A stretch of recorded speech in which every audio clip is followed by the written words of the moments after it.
All right. Thank you, everyone, for listening today.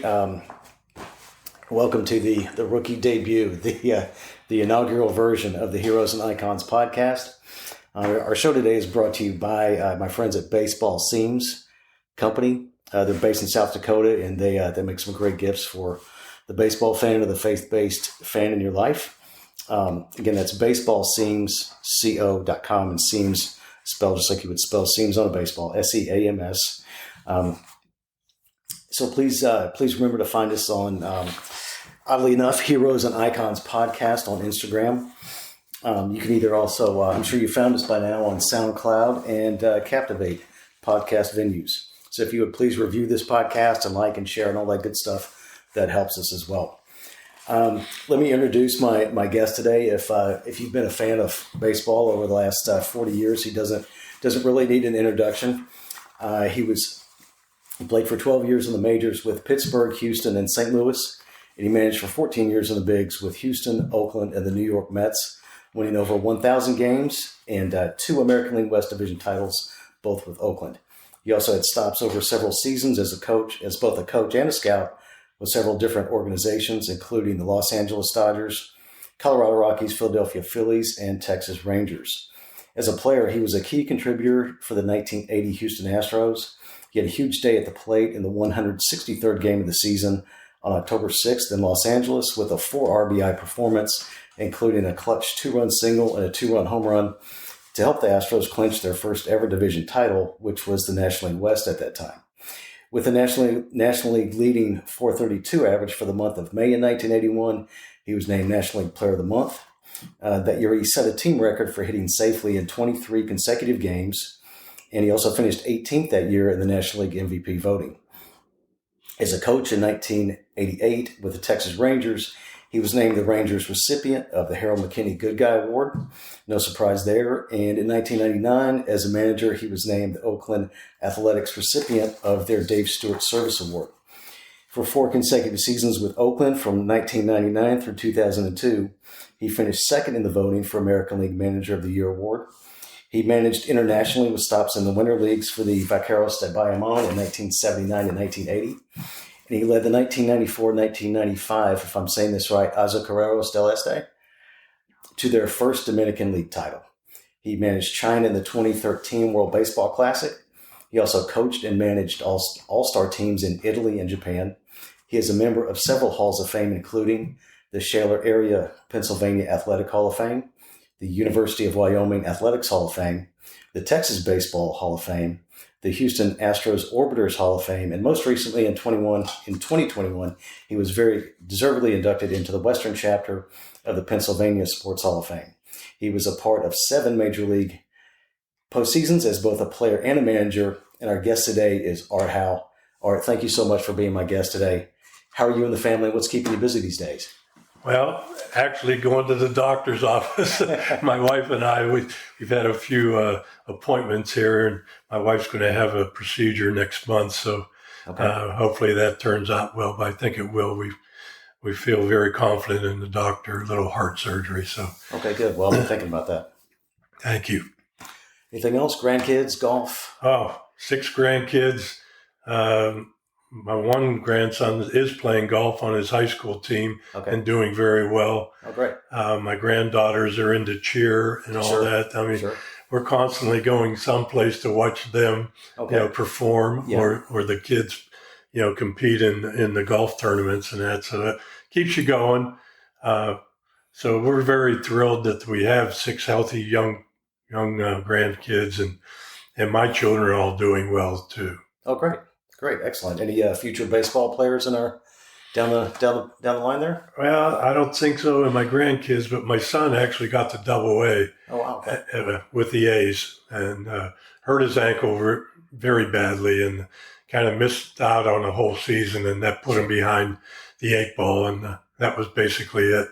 He did a little coaching in the minor leagues for a year or 2, but he realized he could make a lot more money elsewhere. Yeah, that's usually the case, unfortunately. Let me start off just with your career in the early days in Pittsburgh. Can you talk about your introduction to baseball? And I also wanted to mention that in your in your Pennsylvania Sports Hall of Fame speech, you prominently mentioned Dev Rupert as a very key figure in your development as both a player and the man you would become. Can you talk about what he meant to you as well? He meant the world to me. He's the one that really got me involved when I was young into organized baseball. Sure. And he was basically my second father. He took me to all the games, challenged me all the time to do better and to get the best out of my abilities, and showed me how to play the game, really, and was my mentor all along the way. He's passed since then, but Sure. he was a wonderful, wonderful person in my life, and I'm sure I wouldn't have ended up where I did without him. Sure, absolutely, and it's important to make a difference in the lives of others, and he was certainly very, very important to you. Very much so, and I visit his wife every time we go back to Pittsburgh. I always make a point to stop by, Sure, and see his wife, and right. And that's always nice to see her. And also, I grew up in Pittsburgh, so I got to see Right. a lot of my high school friends when I go back. Sure. And a lot of family still. Oh, excellent, very good. So in those early days in Pittsburgh, as a youth, what were some teams or players that you followed that you tried to emulate or idolize at that time? Well, my hero is Roberto Clemente. Sure. When you grew up in Pittsburgh in those years, he was the most outstanding player. Yeah. And I went to a game early on when I was still a teenager to see him play, not only him, but the team, the Pirates. But he made a catch in right field. There's bases loaded and one out. Mm-hmm. And I recall him, and at that time, I don't know if anybody knew how great his arm was. Sure. He caught it over the shoulder. He was going towards the warning track, Yeah. caught it over the shoulder, spun around, and Yeah. the guy on third was Richie Ashburn, who could run. Sure. Threw a seed to the plate, perfect throw, bang, bang, got him. Wow. Double play to end the inning. Wow. And that's when I said, wow, this guy's special. Just to see his defense. All the way from the warning track. All the way from the warning track, spun around and just fired a BB to the plate. Wow. And Richie Ashburn kind of got up like, what happened? That was something. I'll always remember that play. And from that time forward, I always kind of idolized Roberto. Plus, he was an outstanding hitter. When I actually did get called up my first year in the off season, and when we were finished in the minor leagues, since I lived in Pittsburgh, they let me come to batting practice before a few games. And, I'd take ground balls at third base, right. and Clemente, him and Willie Stargell, they swung like 36s, Wow.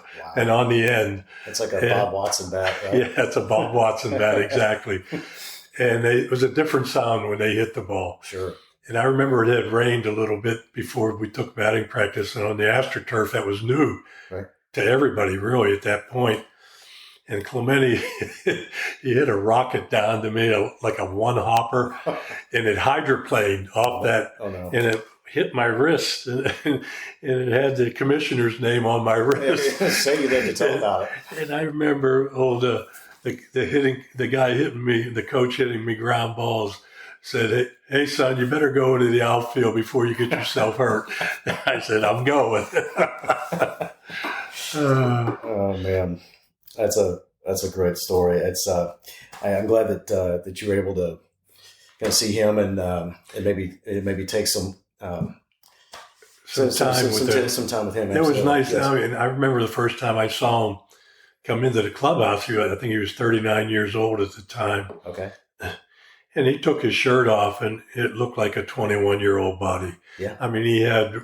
He never lifted weights as far as I knew, but his stomach just rippled, with the definition of the muscles. And then I knew why he could swing a 36. That's all comes from he the was core, chiseled. Right? He really was. He was put together. Excellent. Very good. Very good. Let's see. Was Clemente the only player that you idolized at the time? At the time, yes. Yeah. But when I finally got called up to the Pirates, very quickly after that, Willie Stargell became a very special person to me. To this day, he's the best team leader I've ever seen on a baseball team or in a clubhouse. And to give you a couple examples, when I came up, I was 25th man on the roster, hanging on by my fingernails. But he made sure that I felt like I was part of the team. Right. He went out of his way to make me feel like I was part of the team. He'd come in early and I'd be there and he'd say, "Come on, Art." Well, actually, he used to call me Arthur. Right. "Come on, Arthur. Let's go down to the batting cage." So I went down there. I figured, well, I'm just going to feed him some balls to hit, Yeah. And he was MVP, I'm pretty sure, the year before, Right. And we get down there and he insisted on me hitting first. And I'm saying, "Come on, Willie, Right. let me feed the machine." He said, "No, you hit first."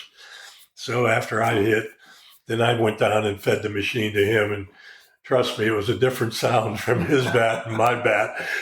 In fact, I think I got jammed a few times hitting off the machine. He would hit with one hand on the bat and hit line drives, swinging this big thing. He'd choke up on it almost halfway, but he'd use his top hand hitting like maybe 20 swings, and then he switched to his bottom hand and swing one-handed with that, and then finish up with both hands on the bat. Wow. Okay. And I asked him, I said, "Why do you do that?" And his explanation made a lot of sense.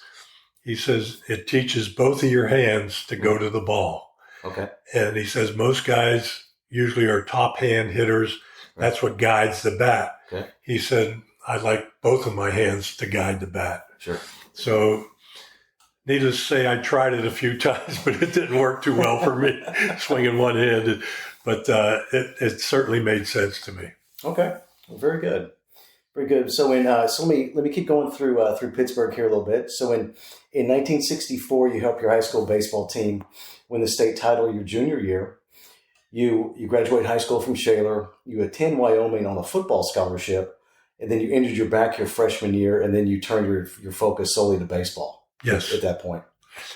Well, I hurt my back just running sprints. Actually, I had a slip disc my sophomore year in high school playing football. Okay. But I rehabbed it and strengthened it and was able to play my next 2 years without re-injuring it at all. But just running sprints and playing baseball, I was playing both in the spring. I was going to football practice and then baseball practice at night in the field house, in the armory, actually. And I think it was just too much stress on my low back. I was running sprints in the spring with the football team, and my back went out. Right. And they put me in the infirmary, and they held me down and gave me cortisone shots in my lower back. And at that time, the doctor there said if I hurt it again, I'd be finished playing any sports.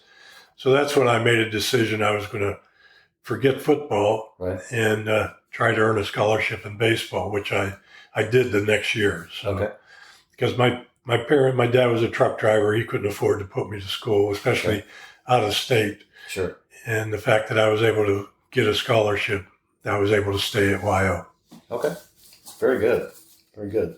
So after you graduate Wyoming, you're back in Pittsburgh. You're working at Westinghouse. You're playing for the Northside Mets, and you're not going to cover off the ball. So you go to the Pirates tryout camp at the behest of your friend and coworker, Bill Hauser, but he had actually written all 24 major league teams at that point, and the Pirates were the only ones that came back with a trial offer. That's exactly the truth. I thought he was blowing smoke because he came out and saw me play several games during the summer, and I was doing pretty well. So he couldn't understand why I wasn't getting signed, but I was 22 at the time. I was going to turn 23 before the next baseball season. Right. And I told him I didn't think teams were looking for 22-year-old kids to sign, but he went through so much trouble. I said, I owe it to him to at least go out and do it. Plus, I would never live with myself if I didn't at least go try it. Right. I had been to a tryout camp when I was in high school. Okay. And at the time, I think the Astros were interested in me, but I told them I was going to go to college. I was going to get in it, so they didn't waste a pick. Sure. So I did I went tryout camp, spent 6 hours on AstroTurf, and 90-degree heat. had blisters on all my toes and feet. You were telling me about that. I was running. I had to run 2 sprints of 60-yard dashes. They timed me. Took infield at third. Took infield at shortstop. Took batting practice. I think I got to swing once. The kid I was facing was wild as a March hare, throwing the ball all over the place. So I figured that was it. I'm done. Right. But they called off 3 names. There was over 200 kids there. Right. And they thanked everybody else for coming. And they called the 3 names. Ken Maka was one of the other two guys, which is a small world because he became my bench coach out in Oakland. Yep. But so we went through, we hit off of coaches. Mm-hmm. Each of us rotated and went to the outfield and shagged. And those 2 they sent home. And on my way in, I was coming in from left field. They told me to stop at shortstop again and hit me some more ground balls up the middle, slow rollers in the hole. Then I'm totally gassed and walking in. And they said, well, you pitched in high school, didn't you? I said, yeah. They said, let's see you throw some off the mound now. So I threw about 15, 20 pitches. They said, let's see your fastball, let's see your curveball, let's see whatever, all your stuff. And I was totally gassed. I don't even know if I threw it 80 miles an hour probably by then. But they said, thanks for coming. So I went in the clubhouse. The other 2 guys had already left. Right. And I was just totally exhausted. It took me about 5 minutes just to get the energy to take my uniform off and take a shower. But went home, went right to bed because I was working at Westinghouse. I had to get my rest for the next day, go to work. And my wife came home. She was working and asked me how the tryout went. I said, I thought it went pretty well. I did the best I could, but I had to explain to her what happened. Right. Well, the next day I got a phone call and they offered me a free agent contract. Right. And back then a free agent contract was $0. You were getting an invitation to spring training. Okay. He'll pay for your flight down to see if you could make a team. Okay. And that's all I wanted, just a chance. Right. So that winter I went out to Wyoming, which is pretty high altitude. I figured if I get in shape there, when I go to Florida, it'll be a piece of cake, Yeah. And plus I had to lose some weight. I was at 204 working behind a desk at Westinghouse. Yeah, I can imagine. Yeah, so I went out there and worked real hard and lost 10 pounds. Okay. Got myself in good shape. And by the end of that season, I was down to 174. Wow, 30 pounds, huh? Because I sent my money home to my wife. I can see the pictures on just to explain to the listeners here, there's a nice collage of pictures from Art in his early days, and you can definitely see that you were pretty lean. Pretty thin, yeah. And my wife, when she joined me late in the summer, she couldn't believe it. She could count all my ribs. I looked like I was a prisoner camp invitee, Sure. So, but got through that year. I had a real good year. So I led the league in hitting. Right. And that's when at the end of this season, I was able to go and take, work with batting practice. I didn't get to hit. I just shagged, when the Pirates were hitting. But that was a thrill for me just to go into that clubhouse because I grew up in Pittsburgh. Right. All these guys were. Yeah, you've seen all these guys. Yeah, I mean, it was like, what am I doing in this clubhouse, And, Willie Stargell and, Richie Hebner, Manny Sanguian, all of them, Al Oliver. I mean, outstanding team. I mean, they were very good every year. Sure. And I was just thrilled to be in the clubhouse, to be honest with you. Sure. So you made the team out of spring, or you were invited, and then you got a $500 a month contract with Salem at that point for 1971. Yeah. Okay. That was an interesting way they cut players. Each night when in your room, the loud address system would click on, and everybody, even if you had music playing or whatever, boom, the music would go off, and everybody would hold their breath and hope they didn't hear their name because whoever was called, they would say, report to the office. Right. And that meant you were being sent home. Sure. And there was 4 of us in my room. One guy had thrown a no-hitter in Double-A the year before. Okay. Other guy had hit like 290-something in High A. Mm-hmm. And the other kid was an invitee like myself. Sure. And by the end of spring training, I was the only one left in the room. Wow. And that was really a wake-up call. But the last day of when they made the final cuts, I went to college, I could count. Yeah.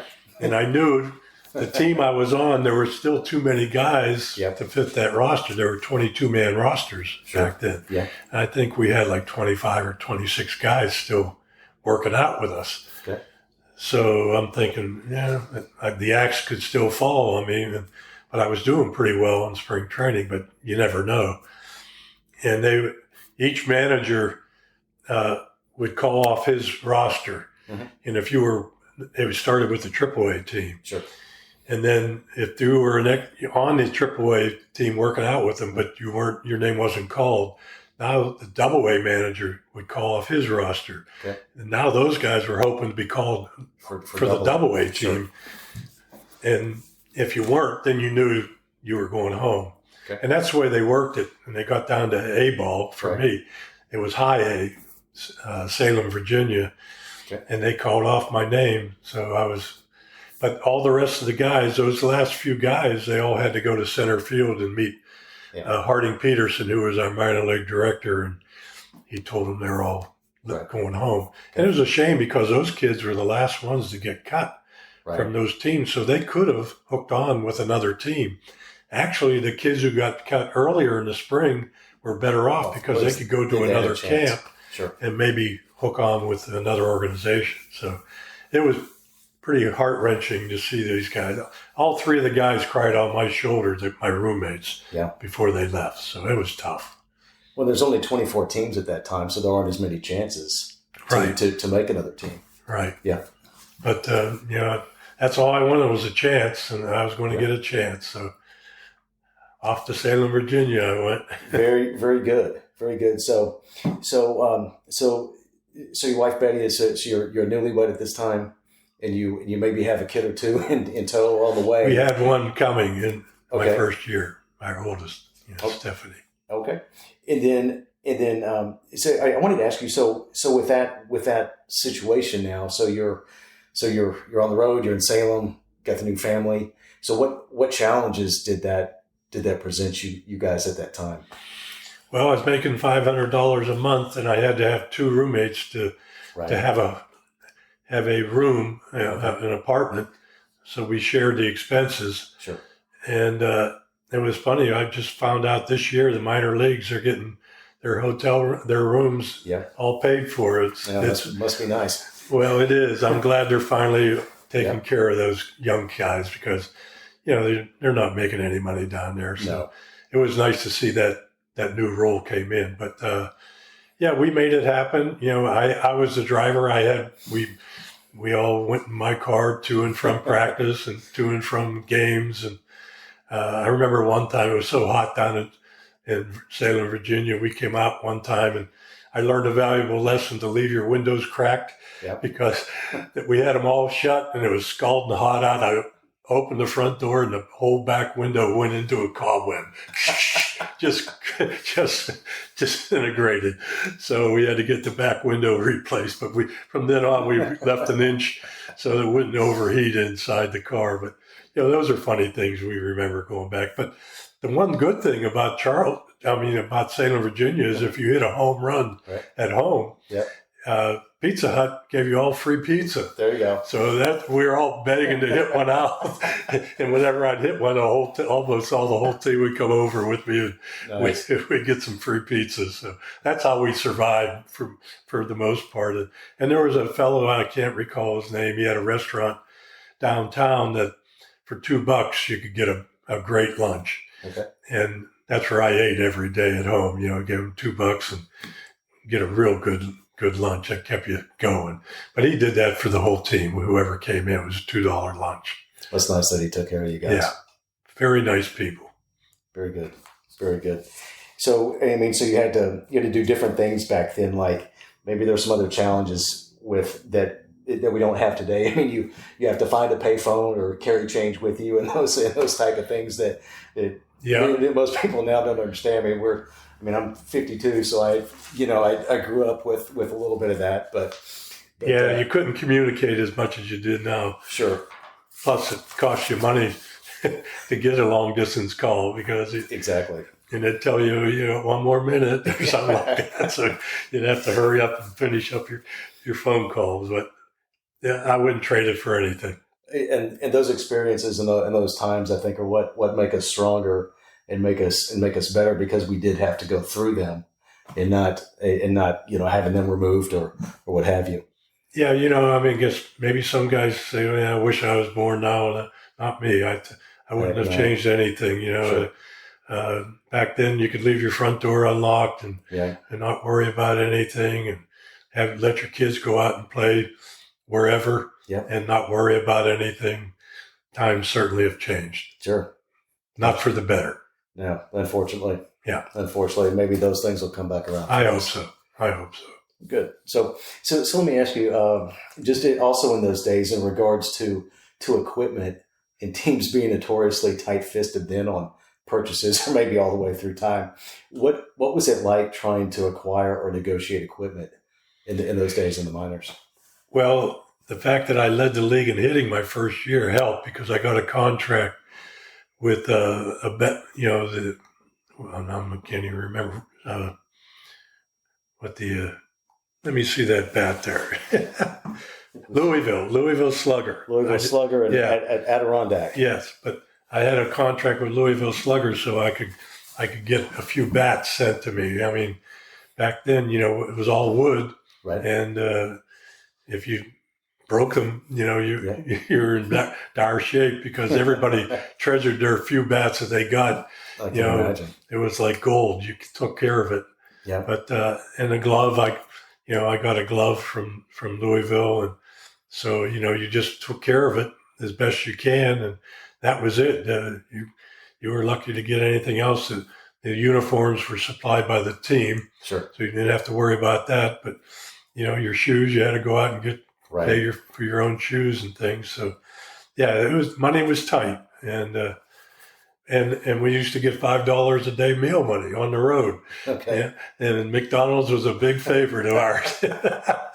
Plus, you had to tip the clubby on the road. Yeah. So, we would get food after, games, right, and maybe before games a little bit. So, he was buying all that food, so you had to tip him. Sure. So the $5 really didn't cover much of each day. Well, probably not. I can't imagine that it would. That's not a lot of money at any time. No. So you mentioned that you led the Carolina League with the Salem Rebels, hitting you hit 348 in 1971. 338. 338. I think. Is that what that says up there? Let's see. I can't even remember. Let's see. No, 348. 348. Yes, sir. I was cheating myself out of 10 points. Exactly. How many hits is that? I wonder, for a minor league season. I don't know. I couldn't tell you, but I know I took a lot of extra BP. I bet. We had a little cage up on the hill above the ballpark there, and me and maybe another guy would go up there and try to throw to each other to keep our strokes going. But yeah, it was fun. The road trips, 10-hour bus ride, we'd fight for those berths up above. That's where people put their luggage and everything. Now, we used to fight to get up there to go to sleep.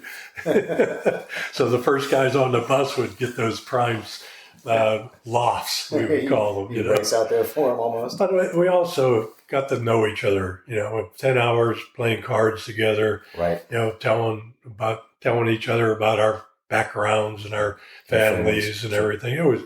You really got to be friends. And I still have friends with guys since I played all the way back then, sure, in contact with them. It's great. Excellent. Very good. So you actually played in the minors with Ken Macha.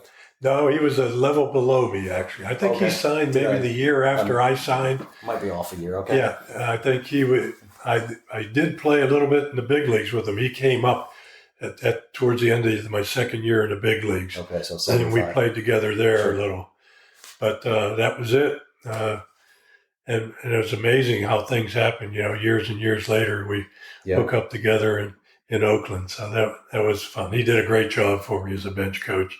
And he eventually became a manager. So that was, I was really happy for him. Good. Excellent. Very good. Very good. So can you talk about some other guys you play with? A guy named Chuck Goggin, who was the most Let me see if let me make sure I'm saying this right. He was the most decorated, or the Major League Baseball player who was the most decorated Vietnam veteran in that time in his days in the Marine Corps. And you played with him in Charleston. Charleston. Right. Second baseman. He could play. Yep. And it was back then, it was really hard to get to the big leagues because, if you're playing behind Willie Stargell, how many opportunities you're going to get? Sure. We had a first baseman who hit over 300 every year at AAA. And I think he got called up once, maybe twice in September with the Pirates because they didn't have a need. They had Bob Robertson at first base, and Willie played some first base back then. Sure. So, it was really, really difficult. You just didn't have the minor league situation the way it is now. You didn't have free agency. Right. We were a pawn as far as the major league teams were concerned. We were like security blankets in case somebody got hurt up there. Sure. They could, call you up. And that's basically the way you got called to the big leagues. In case somebody really was doing really poorly up there, then you might get a chance. Or if there was a big injury, unfortunately, to somebody. Yeah. Yeah. Well, that's basically what happened with me. It was about 18, I think they had called up 8 other guys during the summer, and I'm leading the league in hitting, and I'm still in Charleston, West Virginia, wondering what's going on here, But I think the guy, that on the big club was a utility guy. He wasn't doing well. And, they finally gave me an opportunity, but I had to grease the wheels a little bit to have that happen, I think. Okay. How did you do that? How did you go about that? Well, after the day, our minor league director, Harding Peterson, came to visit us in Charleston, West Virginia. I remember it was a real hot summer day as usual there. And this is like in July, early July, right. Almost mid-July. And he came in and said, and that day they had called up our center fielder, Dave Augustine, who was hitting 188. Oh, wow. And I was hitting like 350 something, maybe Sure. 360 something. And he came in, he says, "Hi, boys, is there anything I can do?" And I said, "I'll tell you what." And I told him, I said, "What do you have?" He says, "What can I do?" And I says, "What do I have to do to get to the big leagues?" Hit 188, I said, "Give me 2 weeks, I can get there." In other words, not get a hit for 2 weeks, I'd be down to 188. Right. And he said, "Yeah, nobody talks to me that way, right. And I never did, Sure. I was like, no one even knew I existed. And I said, "Well, I'm talking to you that way." He says, "Well, if you want to talk to me, let's step outside." I says, "Let's go." So I I got everything off my shoulders, the way they were calling people up, and I was doing great, and I wasn't getting a chance, and I just wanted a chance. That's all I said. I just want to see if I can play in the big leagues. I think I earned the right to find out. Right. And I missed batting practice and infield because we were out there. And I remember one of the comments he made to me. He says, "Art, I've always been in your corner." And I said, "Well, that shows how much pull you have in this organization." I said, "Look at me. I'm in AAA still, aren't I, Pete?" Well, and he said, "Oh, don't say that." I said, "Well, here I am. I'm in Charleston, West Virginia. I guess you don't have much pull." The next day, I got a call from my manager. "You're going to the big leagues." There you go. Actually, I went 3 for 5 that night after missing, all that. I got 3 more hits. So I guess that helped. And they called me up the next day. Well, you got your money's worth. Yeah. In that conversation. I let them, maybe, they needed to see that I had a little spunk. Sure. Because I was, just doing my job, being right. quiet and being respectful and everything. Sure. What's the expression? Sometimes you have to toot your own horn. Is that? Yeah. And I actually was feeling guilty the next day, to be honest with you. Driving up there, it was about a 5-hour drive from Charleston, West Virginia to Pittsburgh. And I was thinking to myself, "Oh man, are they calling me up because I complained? Right. Or did I really earn this chance?" And sure. And I just said, "Hey, I earned this. I should get this shot." Well, at that point, that's your 4th year in the majors. I'm sorry, excuse me, the minors. Yeah. Before you're called up, and you've proven yourself as a hitter at that level. Yeah. Right.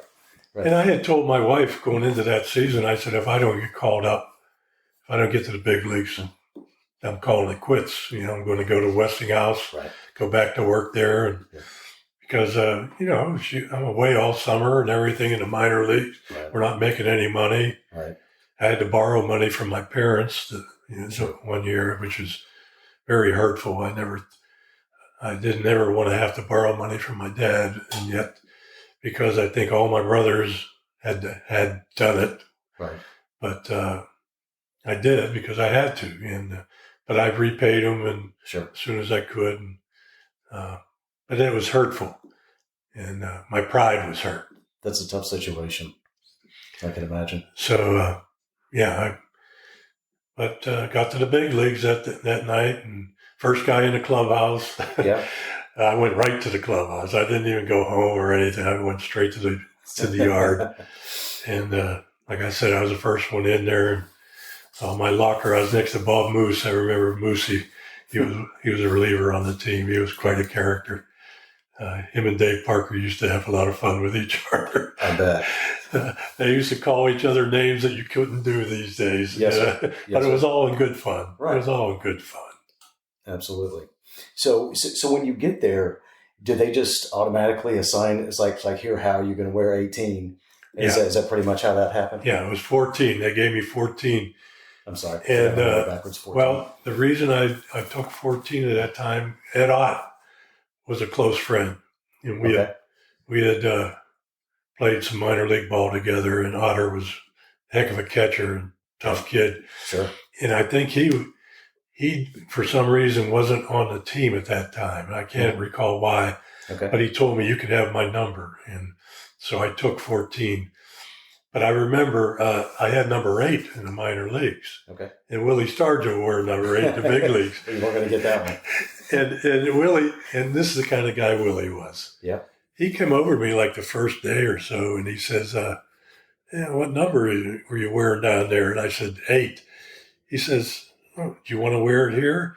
And I said, come on. Right. He said, you can have 8. I'll change my number. That's the way Willie was. And he was being honest. I said, no, Willie, no way. I'll take whatever number they give me. But right. So I took number 14, and that was it for when I was my short stay with the Buccos. Okay. So you get called up, and you're called up that year, and this is 1974, and you were called up to be the backup to the gravedigger third baseman Richie Hebner. So what was that like? You we talked about being called up and getting there, but what was that like when you got that call when you got the call from your manager and you're going? What was that like for your family and everyone? That was a thrill. I mean, since I grew up in Pittsburgh, it was my hometown. Right. You know, all my guys I went to high school with, and all my neighbors and relatives, everybody was super excited. And they killed me on the pass list.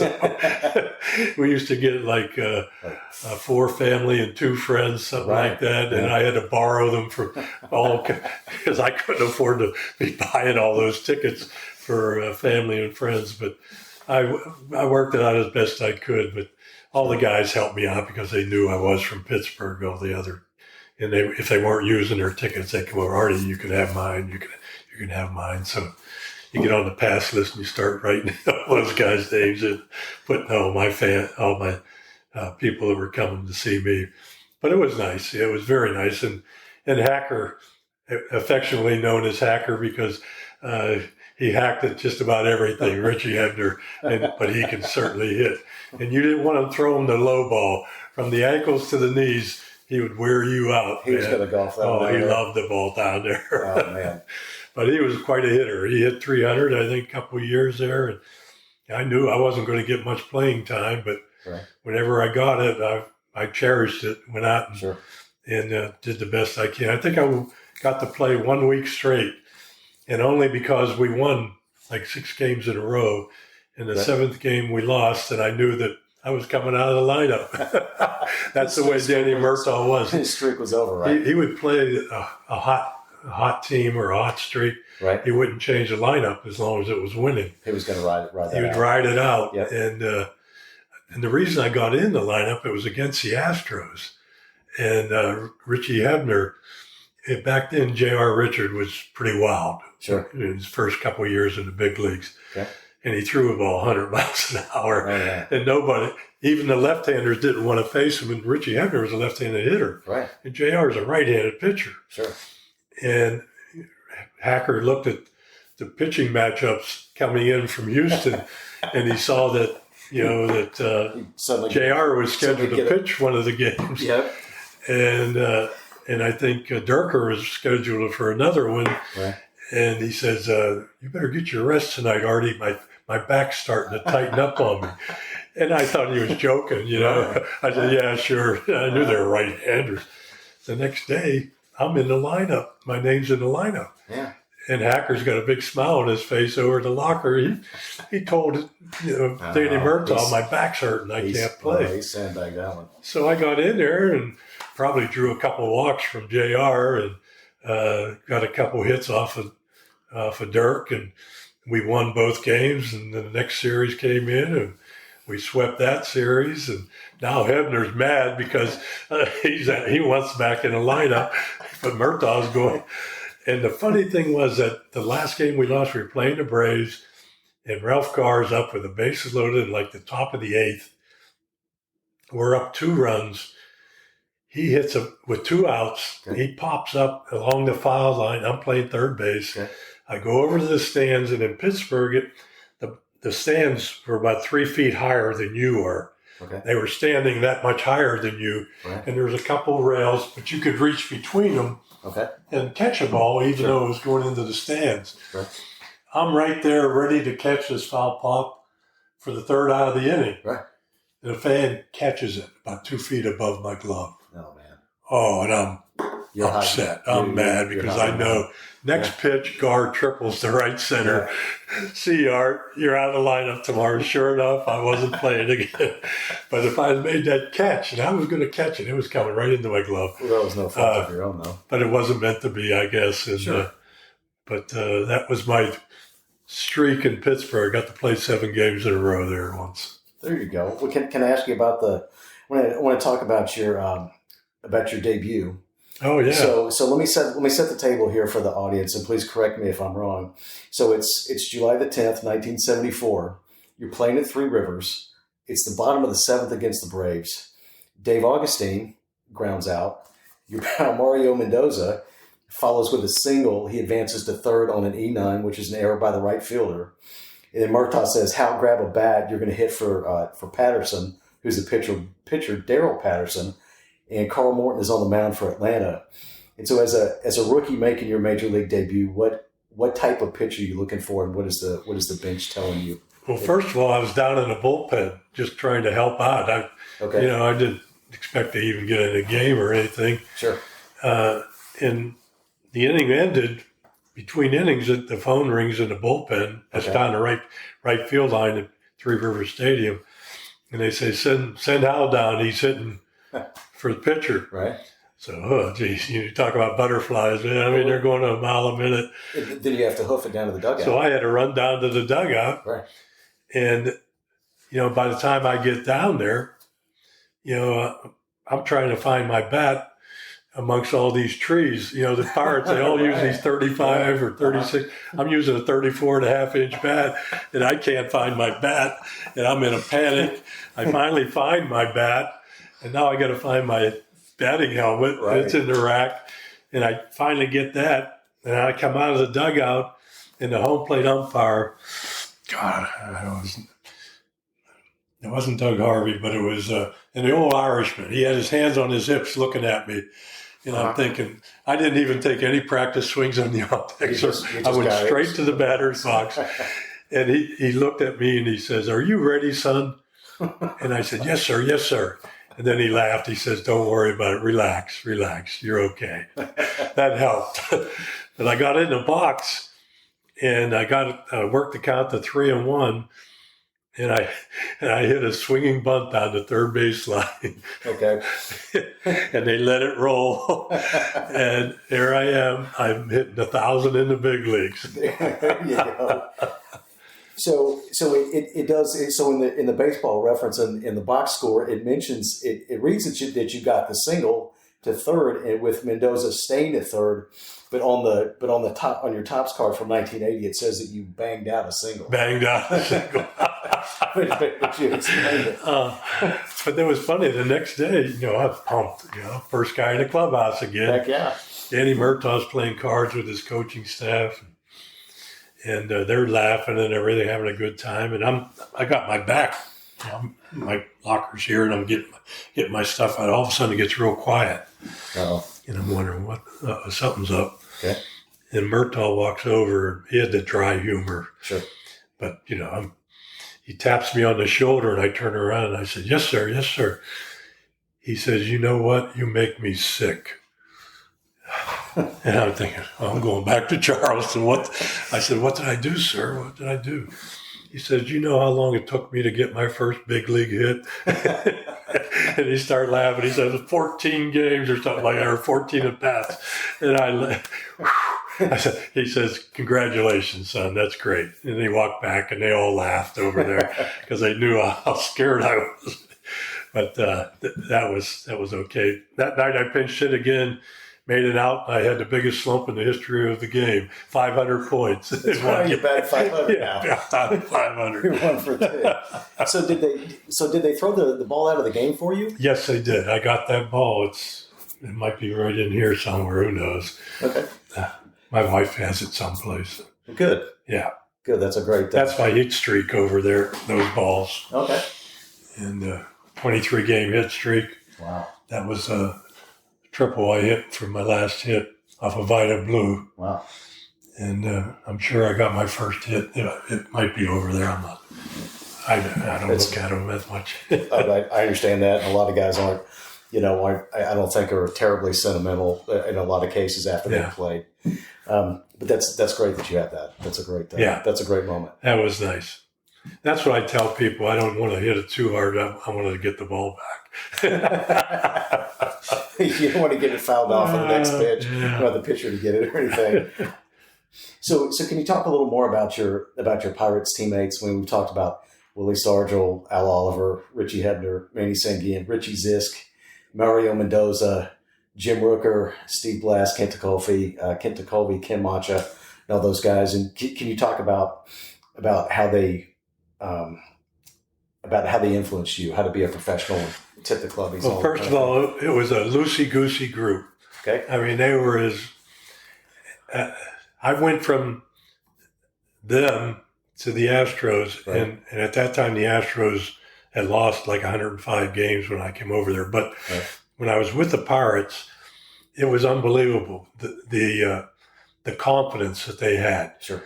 You could feel it was like, if we do our jobs, we're going to win. Doesn't matter who we're playing. Right.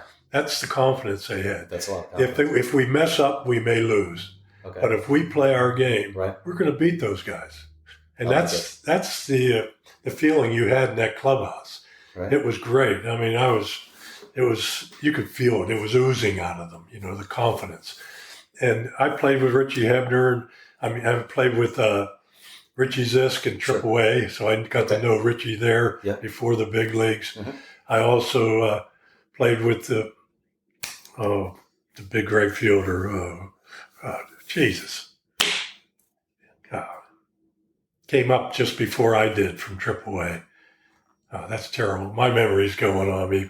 But one of the greats. He had a great throwing arm. Dave Parker. Yeah, I came up with Dave Parker. He came up just before I did. But I played with those couple guys in the minor leagues, and now they're on the big club. But when you mention Al Oliver, mm-hmm.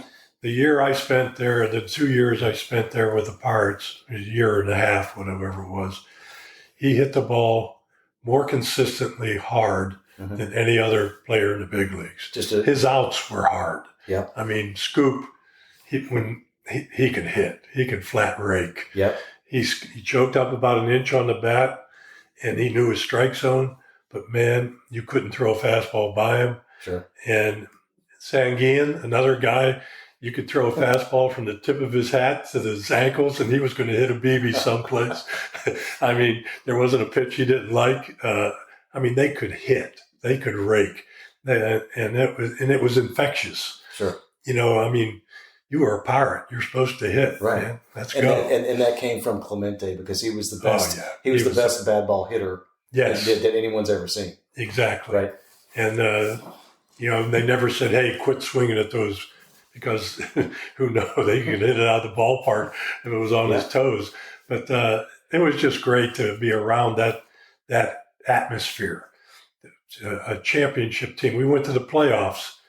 The year I was there, and I got the pinch hit when the games were out of reach. The last game we lost to the Dodgers, and I remember I worked count 3-0, and had to take 3-0, 3 strike 1 right down Broadway. Right. Take again, strike 2, and then I got to swing 3-2 and ground it out to short. But man, those first 2 pitches, I felt like I could have done some damage. But hey, when you're 5-6 runs down, right. Back then that's the way you played the game. Right. You made them throw strikes, and that's the way it was supposed to be played. And I agree with that approach.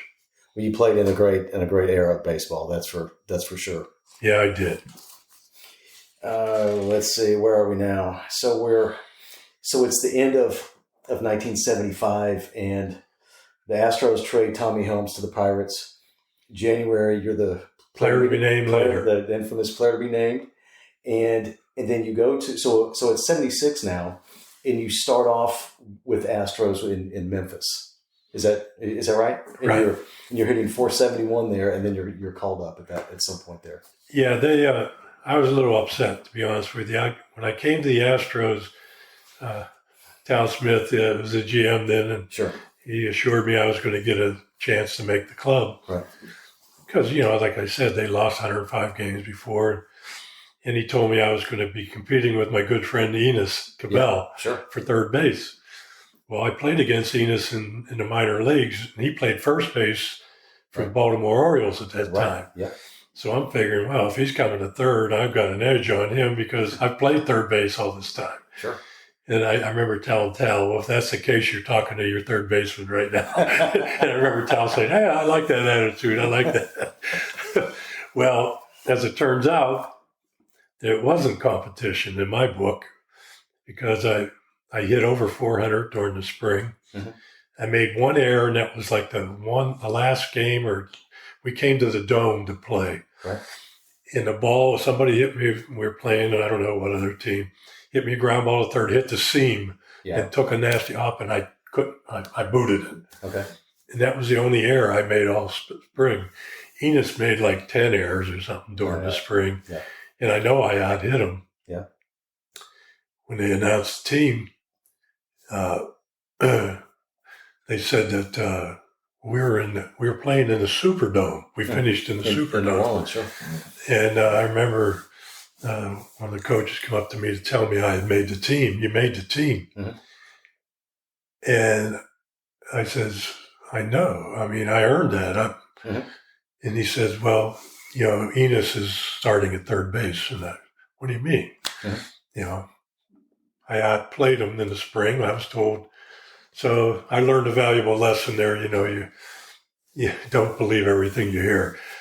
Yeah. And then a month later, I'm sent to AAA, right, with only getting like 12 at-bats or something like that. All pinch hits, I think. And I was 1 for 12 or something. Or I know I didn't hit her 2 for 12. Okay. And so I went down to Memphis, and I did well. Like you said, hitting over 400, tearing the cover off the ball. And the same thing, they're calling up different guys during this first few months of the season. Mm-hmm. And then back then, the major league team used to come down and play their AAA team to help raise money, raise funds for the AAA organization or whatever, and have the fans in AAA see major league players. Sure. Well, I played that game, and I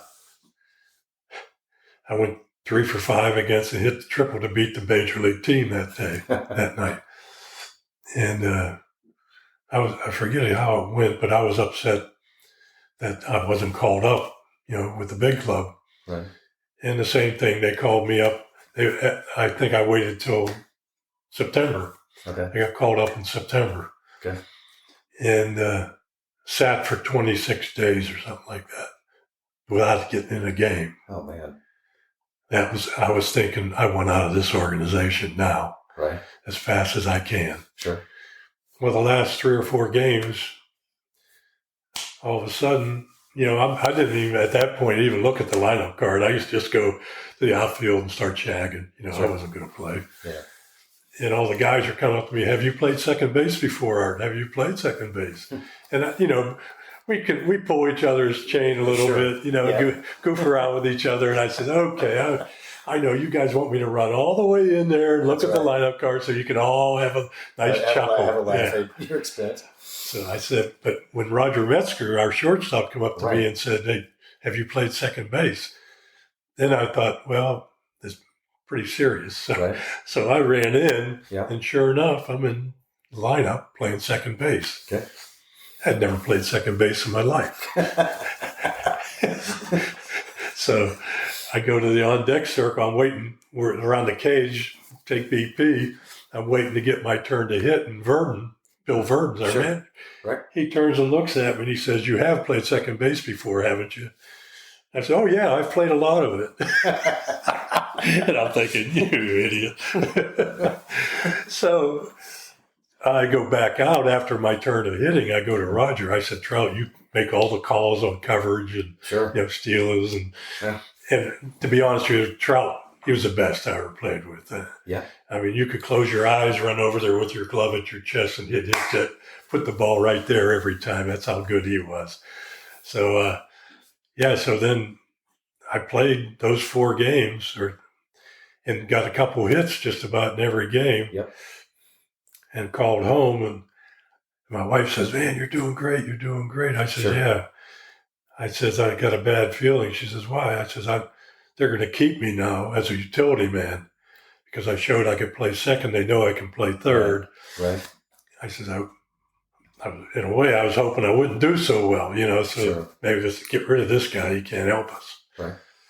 But the next year I did make the big club once again on the bench and playing behind, they traded for somebody, Rob Andrews. No, I can't think of it.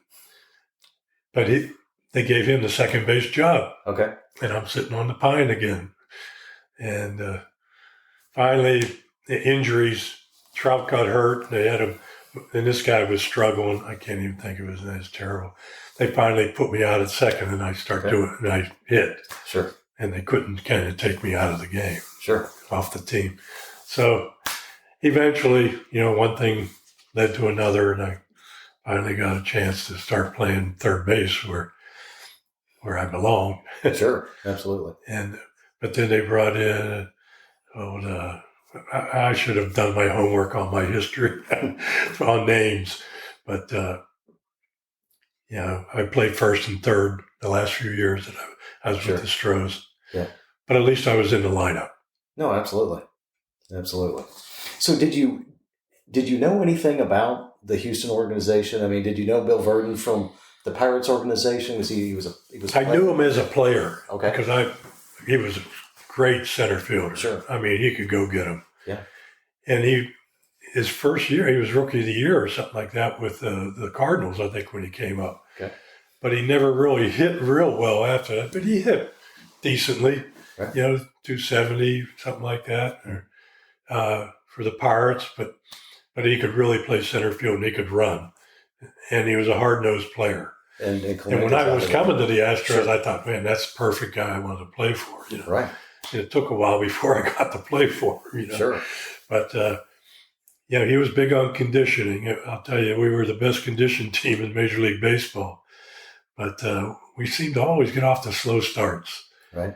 And the Dodgers were the Dodgers. Right. And we'd be 6 games out, 10 games into the season, and they'd be coming out of the blocks doing well. But, I learned, you learn from other people's mistakes. Right. For me, Bill wanted us to hit live pitching, get used to it. Mm-hmm. But he wouldn't let the pitchers throw with the screen. in spring training. Sure. He wanted them to get used to fielding the ball. Right. Well, pitchers didn't want anything hit back at them to get hurt. Yep. So nobody got anything out of it. The pitchers threw everything inside so they wouldn't get hurt. Anything out over the plate, they might, I think one day Bull hit Ken Force with a line drive, and that was it. The word got out, Yeah.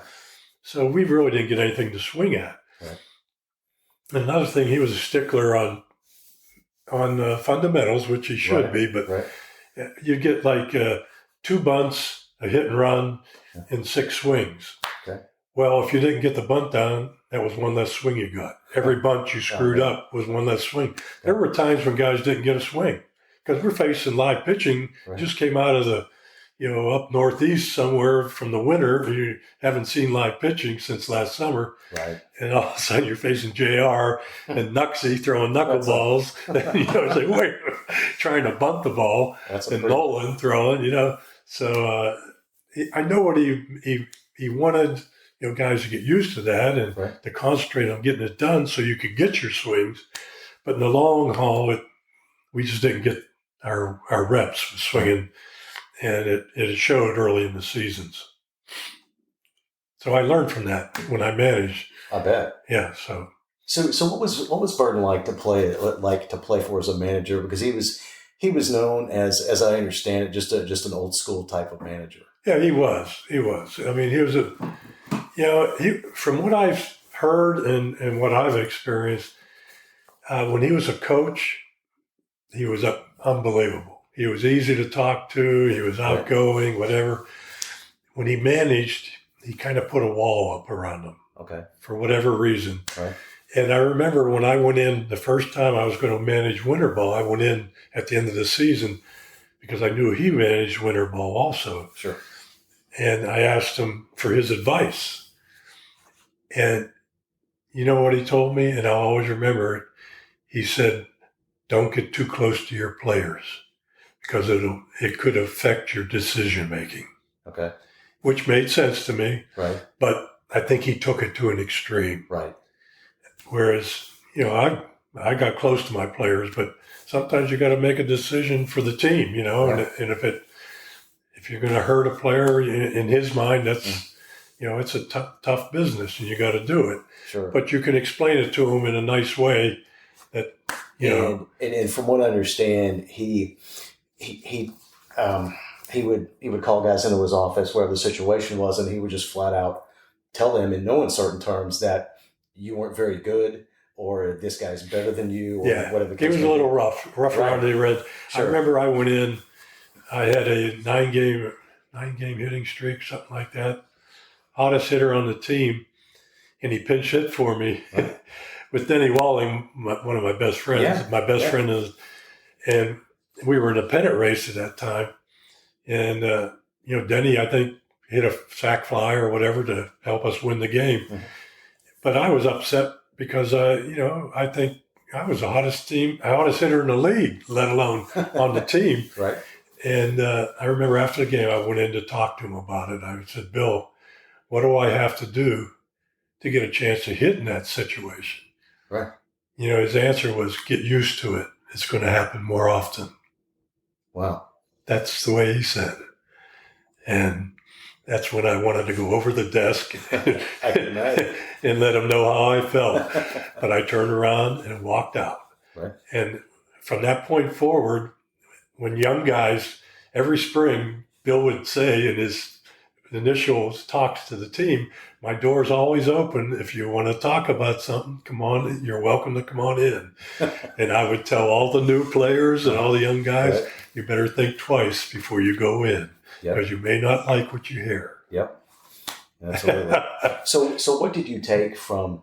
So in that vein, what did you take from his managerial style, and what did you not take with you when you managed? Well, conditioning. I thought conditioning was really important. He was really good with that. Uh-huh. I think he used his bench pretty well. He was consistent. That was one thing that Bill was. He was very consistent. I think your players have to know that you're going to be consistent with what you're doing and how you affect the game. Sure. But I also learned, to be more open to the players. Right. Through his not being that open. Right. I mean, that was just his style. Sure. And it was funny. One day, Terry Poole and we got rained out in Philly. Okay. And I had a friend's rent a car to use. And we were down at the front desk, and we were asking the person behind the desk where a place we'd go for dinner. And Bill and Gene Coleman, our strength and conditioning coach, were right there, and they were looking for a place to eat. And I figured, well, I'll ask them if they want to come with us. I figured, Bill would say, no, I'm not going to be with the players, on an off night here. Well, lo and behold, he says, yeah, we'll go with you. Well, and I remember TP gave me an elbow in the ribs, like, whoa, what did you ruin our night? Well, we went out to eat, and Bill was the life of the party. I mean, he was telling stories about his playing days. It was the most fun evening I ever had with Bill and Gene Coleman. It was great. The next day, TP and I are walking down the street in Philly, and here comes Bill the other way, and he just walks right past us. Didn't even say hello. Right on brand. We're right on brand, right? And TP says some things never change. So that's just the way he was. Oh man, what a character. So what was it like to play in the Dome, and you had to maybe adjust to playing on the turf with the seams with the way the Astrodome field was constructed and the AstroTurf, and then with the crowd noise and those type of things. And the air conditioning, and the AC, sure. They were blowing straight in from that big exploding scoreboard that we used to have. Sure. So, from right center, left center, if you didn't crush the ball, and I mean crush it, you weren't hitting it out. Right. And only like maybe one or two hitters on each team had the power to go dead center. Sure. And it was the AstroTurf. You had to get used to playing. Our AstroTurf was different than every other AstroTurf because it was on dirt. Right. You remember the rodeo they had every winter. So they just lay the turf on top of that, and it wouldn't be snug on the dirt in a lot of places. So it'd be a soft spot, and that's why it was tough fielding ground balls in the Astrodome. You had to really stay with it, and the seams. They had the seams around the dirt areas. Yeah, you could lose a lip if you weren't careful. That makes TP's 993 Major League record fielding percentage even more impressive. Exactly. Wow. Yeah, TP, he was solid. I got to play with a lot of great players and great teammates, but the Dome was different. It was tough to hit for power, and what it did, it taught me to hit the ball on the ground more. Okay. Because I wasn't going to leave going center to right center. Okay. So I worked on I actually spent a whole winter hitting the ball the other way until I got 2 strikes. Okay. And I worked on that mostly when I had a man on first base. That big hole was on that side. Sure. And I tried to hit that hole. And the key was getting on top of the ball because your swing starts low and comes up through the zone. Right. And if you don't stay tall on the backside going that way, you'd fit in a lazy fly ball or a pop-up in the infield. Yeah. So I really worked hard on getting on top of the ball and hitting it that way, and it really helped me. I hit over 400 that year in winter ball, and it came to the point that I remember shortstops used to switch when I came up, and they know maybe a hit and run might be in order. Right. They'd have the shortstop cover rather than the second baseman. Okay. And so I kind of got wind of that and start trying to pull the ball through that hole short too. But there you go. That was a guessing game. Yep. But learn to hit the ball on the ground, hit line drives because there's a lot of room in the outfield. Right. And you hit it on the turf, you can get in the alley in a hurry. Well, and even let me share a personal story here just for a second. So it's 1979, and it's the first week of September. Giants are in town, and it's late in the game. There's I think there's one on, one out. Johnny the Master comes up. He nails one. He crushes one somehow out to center. Jeff Leonard can't round it up. and I can still hear him crashing into the wall because it was such a loud thud in there. Pull TP rounds it up. He throws it back in. He throws it into Craig Reynolds because it's such a long throw. So you had two cutoffs. Oh, yeah. So he throws it to Reynolds, then to Landestoy, and then home. And then he made it by an eyelash. But it was an exciting play. I mean, he got it, but not by much. But it was an exciting play. And I share that just to express what a large park the Astrodome was and how expansive it was. Yeah, I can't remember. Was it 408 or something like that, or 4? It was 412 or something, dead center. 408, yeah. Yeah, I believe. but with the air conditioning, like I said, it was a long way out there. For Jimmy Wynn to hit all the home runs he did, I mean, if he played in another ballpark, he would be up there with all the home run records because the toy cannon was something special. Did you ever go up to the upper deck where he and Doug Rader hit those home runs? Oh, yeah. You see how far that was? Yeah. That's in another atmosphere. Yeah, that's unbelievable up there. That hit a ball up there. But very few people did go up there. I remember the Bull in the playoffs went up there on us. Oh, yeah, absolutely.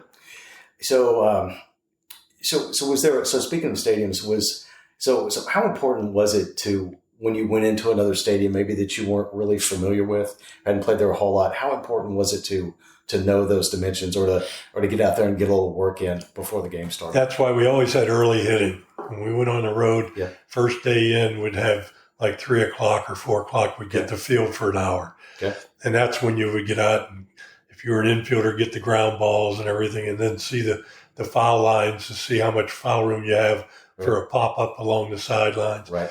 But I remember Tony Gwynn, when he would come into the Astrodome, he would throw balls off our scoreboard out in right field and see the way that would bounce off it and get an idea of where the dead spots were and where it would bounce from there. So, the good outfielders would do their homework. Absolutely. Sometimes if they didn't do their homework, it cost them a game. I bet it would, and that just speaks to why someone like Tony Gwynn was a Hall of Famer. Yep, absolutely. So with stadiums still, was there a favorite stadium or ballpark that you particularly like to play or manage in? Wrigley Field, I love to play in. Sure. Yeah, the ivy on the walls reminded me of Ford's Field, the stadium that I grew up going to the Pirates, watching them play. Sure. But the fans there are right on top of you. Right. And back then they were pretty rabid and a lot of fun. They'd throw the ball back if you hit a home run in a game back then. But I just loved the ballpark. I saw the ball well there. That the ivy on center field, the thing they had out there in center, you could see the ball really well. But on days when the wind's blowing in, it wasn't a great ballpark to play in. I can imagine. Because you could hit a bomb and not and see the outfielder running in on it. So how did that compare to playing in Candlestick with the same thing? Same thing, basically, but Candlestick you could set your watch to. I think it was like 2 p.m, the winds would pick up. Gotcha. So in the 11 o'clock and 12 o'clock when you were taking batting practice, it was beautiful. Sure. I mean, what a shock. You're out there, it's a beautiful day, you're throwing BP, you're taking BP, getting ground balls, and then around 1:30 or 2, something like that, here comes the wind coming in off the bay. Yeah. And I mean, we used to call it the hawk. The hawk was out, man. And you could see major league infielders look embarrassed.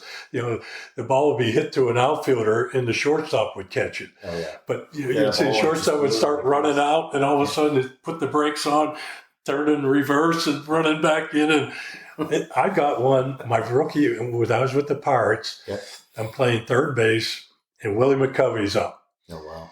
And the hawk's out. The wind's blowing from right field straight in. Yeah. Towards home plate. Oh, man. And we got the shift on. I'm the only guy on the third base side of second base playing shortstop.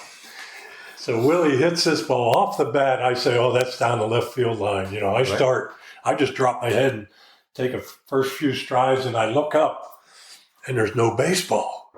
You talk about a panic. I look and now I look back in towards the dugout and the ball's going that way.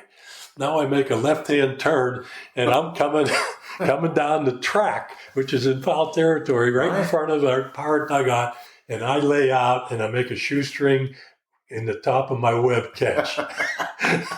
And that's everybody in the day cracked up. But I mean, that ball was down the left field line and it ended up right in front of our dugout. That's a heck of a play you made. Well, I mean, I was pretty thrilled that I made it, but if I hadn't looked up when I did, it would have just dropped. Right. The catcher never even went for it because he thought it was down the left. Right. And it was probably an easier play for him just running over in front of the dugout. Sure. But that's the way it was. You hit a ball in the left center or out in the right, the wind would just knock it down. I mean, and for Mays to hit all those home runs playing a Candlestick, incredible, just incredible. He was a pretty strong guy. Yeah, he didn't cheat himself. Oh, heck no. I remember I played in an old timers game with him when I first retired, and I got to shake his hand, and his hand just swallowed my hand up. That's how big his hands and fingers were. Oh yeah, yeah. That was a thrill just to shake his hand. Oh man, say hey. He was a great player. Oh, he was. He was a great player with all those home runs and the catch in the World Series. What a catch, huh? Yeah, you're not going to see too many of those. Yeah, we'll be seeing that forever. So let me ask you, speaking of the World Series, just taking it back for a second, were you at the 1960 World Series game when Mazeroski hits the walk-off? No, I just came home from school. I was in school and watching it on TV. Okay. And I told my mother, I said, see, Maz could hit a fastball. Okay. He has problems with the break and stuff. Sure. And I'm pretty sure, was it Stafford or somewhere, or Tracy Staller or whatever. He was pitching for the Yankees. Okay. And he got behind him 2-0. Right. And I said to my mother, he may hit a home run here, Mom. And I swear to God, man, he hit that ball.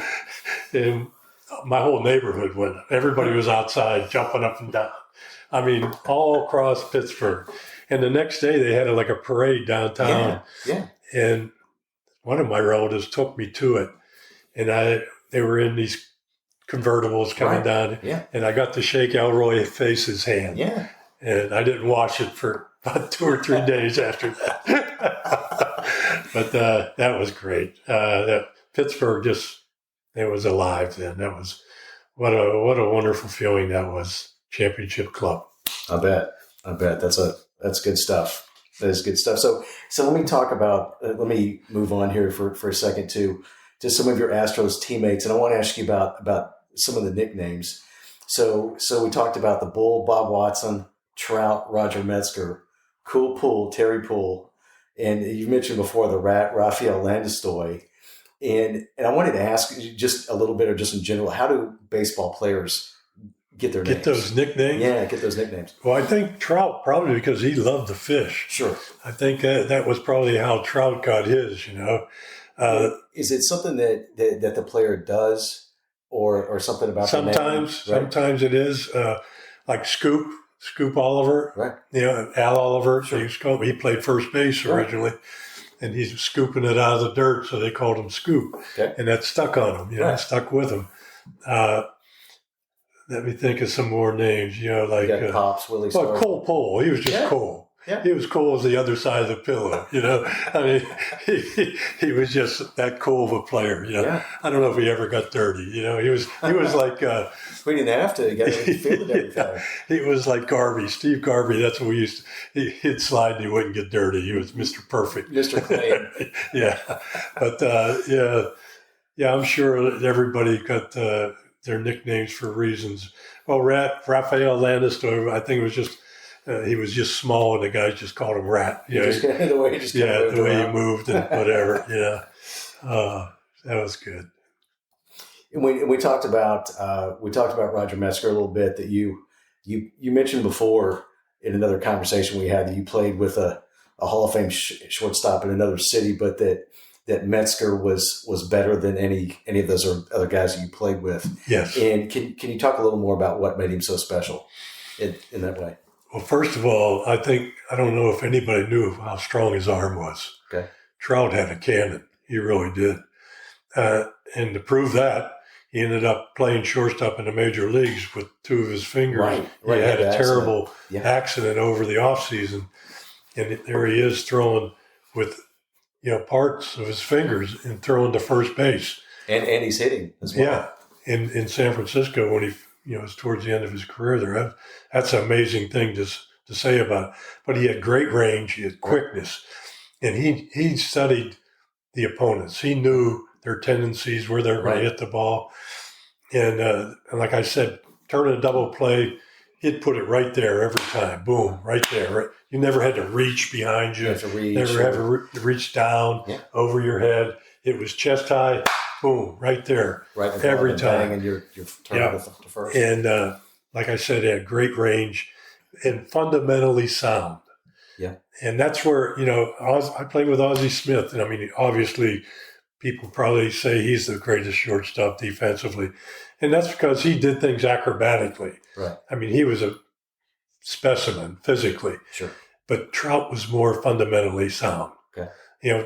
Ozzie would jump up in the air to throw the second part of the double play. And sometimes because he did that, he didn't have a whole lot on the throw, and the guy would beat it at first. Bang, bang, and be safe. Right. Trout, he'd come across that bag. Never happened. Here comes a BB. He's throwing the seed to the first base. Never threw it off balance. Just picture perfect. There you go. Yep. Very good. Very good. So in 1979, you managed in the winter leagues with the Vaqueros de Bayamon, Puerto Rico team, where you had and correct me if I have the wrong team here, but is this when you had guys like Darrell Evans there? I played with Darrell Evans. You played with him, okay? Yeah. Okay. I played with he was a character. I played with Griffey. Yeah. Griffey Sr. Senior, sure. And Dan Dreesen. Yeah. I mean, we had some great players on it. And that's what I loved about playing winter ball, because you got a chance to play alongside opponents that you play against during the regular season. Yeah. And pitchers, a lot of pitchers from other clubs that you got to know and to face. They pitched on other teams down there, so it would give you an edge if there's a young player that was on AAA trying to get to the big leagues. You may have faced him all winter long, and now he came to the big leagues to pitch against your team, like the Astros. So you know him a little bit. So I could tell everybody what the guy had. Right. Back then, we didn't have all the films on all the pitchers there. Yeah. And I could tell them, hey, this is what he throws. This is what he likes to throw. And it was an edge that you had facing him. Plus, it helps your teammates prepare for the game. Sure. So, but winter ball, to be honest, I mean, this is hard to say, but I may have enjoyed winter ball more than playing in the big leagues. That's how much fun it was. It seems like there's some different elements to it that you wouldn't have had in the majors. The fans, the fans. I mean, you talk about rabid fans. Yeah. Every stadium you went to, I mean, they were going crazy for their team, and there'd be fights in the stands, and they're betting on every pitch. I mean, it was something to behold. They would be hanging from the light towers, kids, just to see the game. That's how much they love the sport. Sure. And we used to sell out. My first couple of years at Bayamon, they had a roll-away tarp. Right. That was unheard of in winter ball. We had that, and but the stand, it was just a new ballpark. So every night we sold out. Okay. And our side of the stands would be for us. The other side, it would be our opponents. Right. And I mean, it was just exciting. The playoffs down there, it was life and death. I mean, every game was, the fans were into it. They traveled to and from in cars. Everything was, you were there within hours. Right. But I just loved it. The fans were they loved it when you gave your total effort. Right. If you jaked it, I saw a couple guys that went through the motions. They booed them right off the island. Yeah. Because they know when you're not putting out. They know. They've seen enough baseball. Yep. So is that it's winter league, but what was the kind of the structure of the season? Is it November, December at that time? Yeah, it started like in October. Okay. Yeah, late mid October, Okay. Like you go down for a week of batting practice and taking ground balls to your team. Okay. And I'm trying to recall, I think you have 6 imports on each team. Okay. So from major league teams or from AAA teams, you could, and you had a working agreements usually with 1 or 2 major league teams, each team down there. So they would recruit. When I got to the Pirates, Jose Pagan was our AAA, was our minor league, was our winter ball manager. Okay. So he recruited me to come play because I wasn't getting to play much, on the Pirates, but he liked what he saw. He wanted me to come play for him in winter ball, and that's how he got Dreesen and Griffey and those guys. They were just young guys at the major league level and just up and down type thing. Right. And that's how you got a chance to show what you could do. Plus, for me, it gave me an edge because we were finished and the playoffs are over. It's in February. Right. We turn right around, go to spring training. A week or 2 later, I'm in playing shape. I've been facing pitching, and I'm ready to go. Whereas everybody else who didn't play winter ball, they're coming back just starting out. Right, they're starting off from slow. They're trying to get their timing, trying to get their conditioning. Yeah. You're in playing shape. You're ready to go. Hit the ground running. And I think that's what kept me in the big leagues all those years. Well, that was a big advantage for you then. Yeah, I played 4 years. In the 5th year, I would have played, but I broke my finger the last month of the season with the Astros. Correct. And my eligibility expired after that year. Okay. And that's when I started managing winter ball. Okay. The same team I played for, the GM recognized the fact that I might want to get into managing. And since I wasn't allowed to play, I knew the league inside out because I played 4 years in a row. Sure. And some guy by the name of Boggs, they got him to take my place the year I couldn't play. I guess he did okay. Right. Well, you beat me to the punch there, because I was going to also ask you how did managing that team come about, and did you think that managing that not only there but down the road might be in your future too? Yeah, that was something I was thinking about, maybe hoping that maybe I could line up at the last part of my playing career. I was hoping to get the word out my last year, to the third base coaches, because I was playing third, and coaches from other teams, say, hey, this is going to be my last year. If you need a minor league manager, I'd be interested. But they beat me to the punch. I was only in about 10 days in the show before Whitey gave me the heave-ho. So, but Bobby Valentine hired me as a coach, a month later. Yeah. So that's what really helped me. But managing in the minor leagues, in winter ball, I think really was a stepping stone for me, because we were very successful too. That helps when you win. when it takes care of a lot of things, right? Yeah. Very good. Very good. So let me ask you about this one. So it's 1980 with Astros, and it's getting a little bit late in the season. Your legs start to wear down a little bit on you, and Earl Campbell had, I guess, taken a page out of Joe Namath's book, and not for support, but he used pantyhose, I think, to keep warm. But your teammates resorted to calling you Mrs. Howe. Yeah. in the locker room. So I'm going to blame Joe Namath for this, but I have to ask if they actually worked or. I guess they didn't hurt. But it was a little embarrassing putting them on.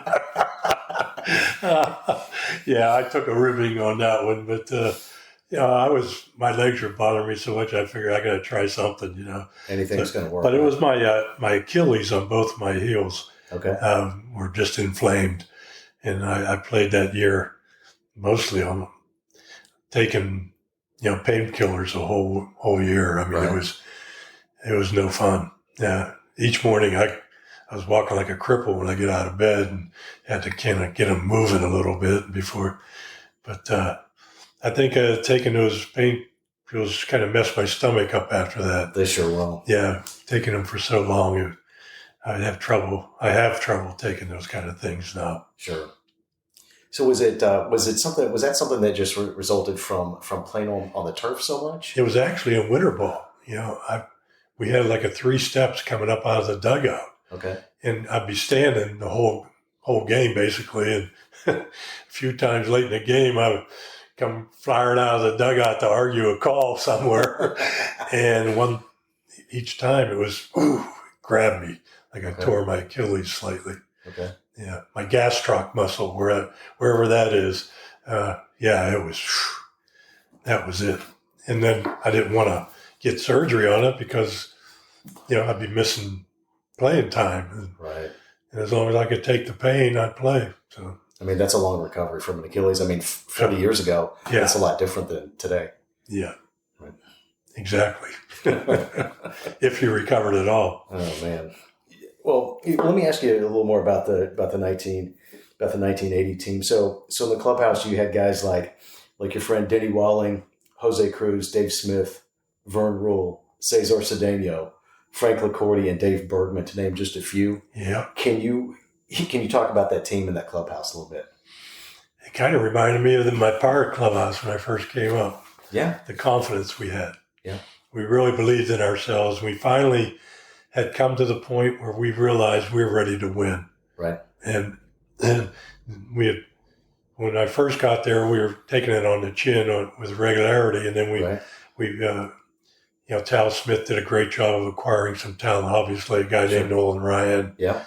J.R. Richard came into his own. Mm-hmm. Of course, J.R. had the stroke that year, so that was a downer for that season. But the pitching staff that he put together, Joaquin Andujar, Vern Rule, who stepped in after J.R. went down, did a tremendous job. I mean, so we had a great pitching staff. Our bullpen with Licordi, Zambito, and Smith, those three guys are top of the line. Yeah. I mean, if we had a lead after 6 innings, forget it. We felt like we were taking it to the house. Yeah. This game's over.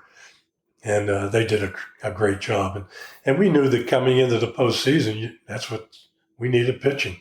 Yeah. Pitching's the name of the game, and we had it. So it was just a matter of, getting the job done. But we had injuries in the postseason. Cesar blowing his ankle out, hitting the bag wrong. It just seemed like something always seemed to go wrong, and it just wasn't meant to be. Right. I mean, great seasons for sure. But I want to ask you about the 163rd game of the season, the 1980 season. It's October the 6th, and you have a big day at the plate. You have 4 RBI, 2 of which came on a 2-run single, and then you also had a clutch 2-run home run off of Dave Goltz, who at the time you described as having thrown you a hanging hook. Can you walk us through that at bat a little bit, and what that if that was a pitch that you were looking for at the time? Yeah, when I was up, he got the count to trying to think exactly what the count was. I think it was 1-2. Okay. Had me 1-2, and he threw me a curveball that started at a little above the strike zone, and he fooled me. And it broke into the top part of the strike zone. Okay. And I kind of dipped down a little bit. Okay. And Doug Harvey was a home plate umpire, and Joe Ferguson was the catcher. Yeah. And Harvey says, "Ball." I couldn't believe it. I knew it was strike 3. And Fergie knew it was strike 3. And Fergie went ballistic. He's yelling at Doug, you can't miss that pitch. That's strike 3. Let's go. And I remember I stepped out of the box and I kind of looked back at Harvey, and he said, "Art, don't take that pitch again." and I swear it was almost the identical pitch. He threw the next pitch, and I hit it out of the ballpark to left center. And when I crossed home plate, Fergie was still screaming at him. And I said, "I didn't." It just kept going. Oh, geez. Oh, man. So you also mentioned that you celebrated a little bit on the home run trot, but really only because they had done the same thing in the previous 3 games to force the playoff. Well, they had come back in the 9th inning to tie games that we had to lead in, and then beat us in extra innings each time. Right. And I don't think I did any. I was on cloud 9 running around those bases. I was probably one of the faster home run trots you ever saw, but I never felt the ground under my feet, I'll tell you that. And just on cloud nine, I bet. Yeah. That's the kind of moment that you wish everybody in the world could experience. Right. Seriously. I was on cloud nine, and that's about as happy as I've ever been as a player. For sure. Very good. Very good. What a great moment. Yeah. So let me ask you too about so in the same vein with the Astros and the Dodgers, can you talk about the intensity of the rivalry in late 70s and early 80s? Oh yeah. I mean, I still remember CeCe going into Yeager. You know, he went airborne with both feet because they were allowed to block the plate back then. Yeah. And CeCe's coming a mile a minute, coming around third, and Yeager's blocking home plate, and CeCe went airborne, and he just wiped Yeager out. Oh. And I mean, I think they had to pick up pieces of Yeager all around home plate, and he was safe. And Steve was a pretty big guy. Oh yeah, he was tough son of a gun, and CeCe wiped him out at the plate, and there was no love lost between us and the Dodgers, because they were our thorn in the side for so many years, and we finally got there and were able to beat them. That was, and it was sweet, obviously, to finally win our first division championship, and to do it in Dodger Stadium to boot. Yeah, but it cost us big time. Because it cost us Joe Niekro. Right. Joe, that was his 20th win of the season. Right. He would have started the playoffs for us. He was our ace that year, 20-game winner. And because he pitched that game, he could only pitch one game against Philly, which he beat like 1-0. Right. And they would have never touched Joe the way he was throwing the ball that year. Yeah. And so instead of having him pitch 2 games in that series, we only got him to throw 1. Right. To me, that was a difference in that series. Right, and then that was a 5-game series. Plus, obviously. JR wasn't available. So those 2 pitching situations cost me a ring. That's pretty, well, I mean, that's a pretty critical thing that happened, though. Tell me about it. Yeah. I don't think people realize how much that hurt us, because the very next day we started the playoffs. Right. We flew up to Philly and went, the next afternoon, we went to the ballpark and start the first game of a 5-game series, best of 5. So you flew out that night after the win? After the win. Okay. Got there in the early morning hours. Yeah. Slept fast. We always said sleep fast. And went right to the ballpark and ended up losing that first game, but came back. Yeah. Yeah. Yeah, what a series! I mean, it's so 4 of those 5 games went to extra innings. So can you talk about a little more maybe about how tough of a series that was? It was, first of all, it was the loudest I ever heard the Dome. Sure, our fans were just unbelievable. Yeah, couldn't ask for more support or better support. One side of the stadium would yell Houston, the other side would yell Astros. Yeah. I mean, it was reverberating. You were shaking. Your body was vibrating. It was so electric. That's what it was. And to experience that here in Houston at that time was really thrilling and exciting for everybody. But each game came down to, the extra innings. It could go either way. And there was one crazy game where, the umpire, the commissioner overruled the call on the fifth. It was game 4, and so Vern Rule was pitching. Right. So in that instance, he fields the comebacker, and then assuming that in that moment he's caught it, you double off the runner at first. Yep. And then you run the ball. You've got the wherewithal to run the ball down to second. I was going to throw it, but I figured I saw the guy who was on second all the way to third. Right. Why throw it? Accidentally throw it into left field. Exactly. I'm going to run it down there. Yeah. So I ran it down, stepped on it. Right. Triple play, inning over. Right. And then all of a sudden they're all getting together. What's going on here? Right. And they went over to the commissioner and they ruled that he short hopped the ball. Right. And because it took so long for me to get the second, I guess they said he could have gotten back or something like that. Right. So what do you mean? I could have. If he was coming back, I would have fired it the second, get the triple play that way. Exactly. But when I didn't have to throw it, why not? Otherwise, so that's what he ruled, that it was a double play, but not a triple play. Right. And that was the only thing it couldn't have been. Right.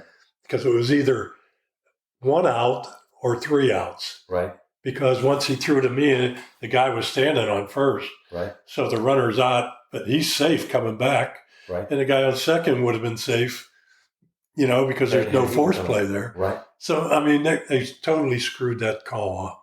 Right. Totally. Right. So, and then later there was a shoestring catch in right field or no catch that they called a catch, and then they overruled it, called it a safe. It was a double. They had those 2 calls were all messed up. That was an extra innings, I think, and the Phillies scored runs on that. I don't know. But it was a seesaw battle that last game, and heartbreaking to lose it. It was the only time in my career I saw 25 guys crying in a clubhouse, and it was heart-wrenching, to be honest with you, because we honestly believe we had a better team. We had a better team than the Phillies. And Greg Gross was my roommate my first year here in Houston. Now he was with the Phillies, and they went on to play Kansas City in the World Series. Mm-hmm. And he called me halfway through the World Series. He says, Art, this is disappointing. I said, what are you talking about? He said, the World Series to me was our series. He says, this isn't even exciting. He says, I've waited my whole life to play in a World Series, and it's down. He says there's no excitement playing this series compared to playing you guys. Yeah, and and I think that's pretty much the consensus with that series. Like NLCS, World Series, whatever. Like that 1980 NLCS was one of the best series ever in baseball history, playoff history. For sure. Yeah. For sure. Yeah. Just the wrong team won. Yep. And, I think it would have happened had it been a 7-game series, but it's only a 5-game series back then. Yeah, I know. Yeah, definitely. Because we have more depth in a pitching staff than they did. Right. And then you get Necro back for a second game, potentially in game 6 or 7. Exactly. At that point. So, yeah, but that was an electric year for sure. And I was 10 years old. I was in the outfield with my family on the front row and left. Oh, is that right? Behind Lazinski and Cruz and everybody. And you had a big late inning triple to keep the Astros in the game. Yeah. Right, at that point. It actually put us up 5-2. Right.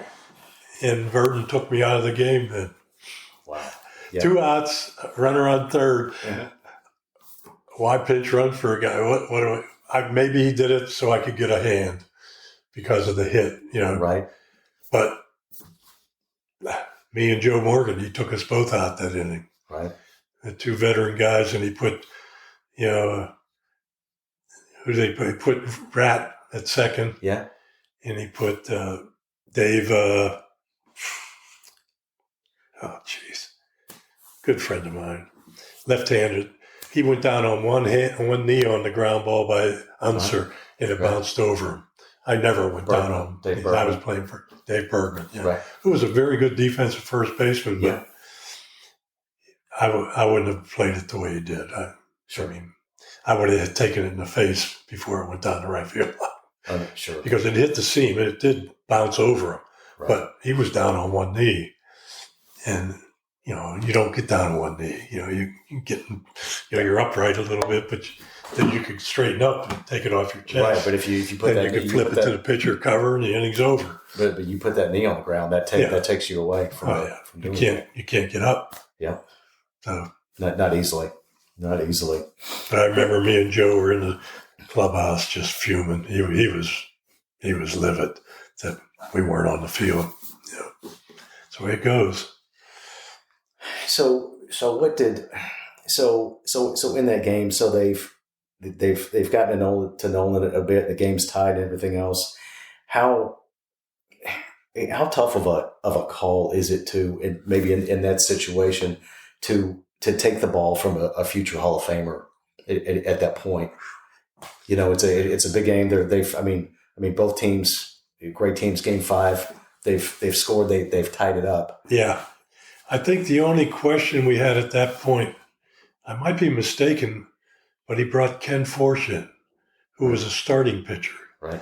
When we had Sambito, Smith, and LaCourte, who were used to coming in out of the bullpen. Right. And I think that was one of the questions us as players had. Sure. Why Ken, when he wasn't ever used as a bullpen guy? Right. And obviously some more runs were scored. Right. But we came back and tied it, and it went extra innings. And eventually we came up on the short end of the stick. It was an exciting game, that's for sure. Yeah. But we didn't quit. And TP was unbelievable. TP just kept getting big hit after big hit. Yeah. I mean, he was definitely the player of the series. I know, at least on our side, hands down. He hit over 500 in that series. Oh, yeah, he raked. Yeah. I mean, he had 12 or 14 hits or something like that. Something crazy. But on the other hand, their second baseman wore us out. Manny Trio. Yeah. Great player also. Yeah, he had a great playoff. Yeah. Okay. But we had a play at the plate. I'm thinking of that series where Pete Rose ran through a stop sign, and he was out from. He had just started his slide when the ball got to Bochy, and he couldn't field it. Yeah, I think that came up on him a little bit. Yeah, it came. I think it came in on a hop. Yeah, and he didn't quite get it, and Pete was coming down the track. So, yep. And that's when you're allowed to run into the catcher. Yeah, and he did. Yeah. Oh man. Okay, so let's go to 1981. So for Nolan Ryan's fifth no-hitter, Terry Pull, no surprise, makes a great catch in that game to keep the no-hitter alive. And then you seal the deal with a clean field of Dusty Baker's grounder, and you make that throw across the first to your pal Denny Wallen. You close out the game. What was that excitement like on the field, and did that feel like as much of a team accomplishment as it did an individual accomplishment for Nolan? Yeah, because of TP's catch. Without that, he doesn't have the no-hitter. Right. But, everybody was on their feet the last couple innings, every pitch. Sure. And the funny thing was, I think I fielded a pop-up once during the game. I hadn't had a ground ball hit to me the whole game. Right. And I'm down there at third base thinking, maybe I don't want a ground ball hit to me. But actually, I was saying to myself, if Dusty hits me the ball, I'm going to get in front of it. Right. In case if I boot it, it's an error. Right. I'm not going to field it to my side and make it look like it was a tough play or whatever. Yeah. So he hit it. And lo and behold, it was an in-between hop. And I'm please. And like I said, on our turf, the dirt underneath the turf, you don't know if it's going to hit a solid place or hit something soft. Right. But luckily, it took the hop I thought it would. I fielded it. And as soon as I caught it, Denny was still on his way to first base. So I'm saying, I'm not waiting for him to get there. I'm leading him like a down and out pattern. I threw it to the bag, and he got to the bag in time, turned around and caught it. That's why I really didn't fire it. If you see it, I kind of threw it almost 3/4 and didn't really fire it across there because he wasn't there yet. Yeah. So, but I wanted the ball to definitely beat the runner. So I just kind of flipped it on over there. But I may be mistaken, but one thing I really appreciated was I think Nolan said if the ball was going to be hit to anybody, I wanted it hit to Art. So he felt confident that I would make the play for him. That's a pretty high compliment. That was very nice. Very, very much so.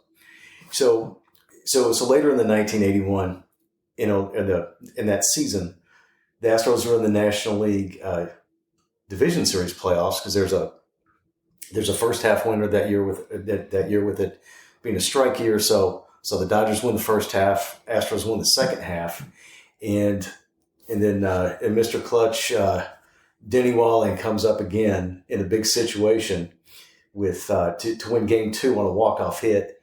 Dodgers are a little too much in that series, and we talked a little bit about about not having JR at that time, with him not being in the rotation, but the rotation is still at that point. It's Ryan, Sutton, Nepper, Necro, and Rule, if I recall correctly, and that's pretty formidable. But having JR would have been a game changer at that time as well.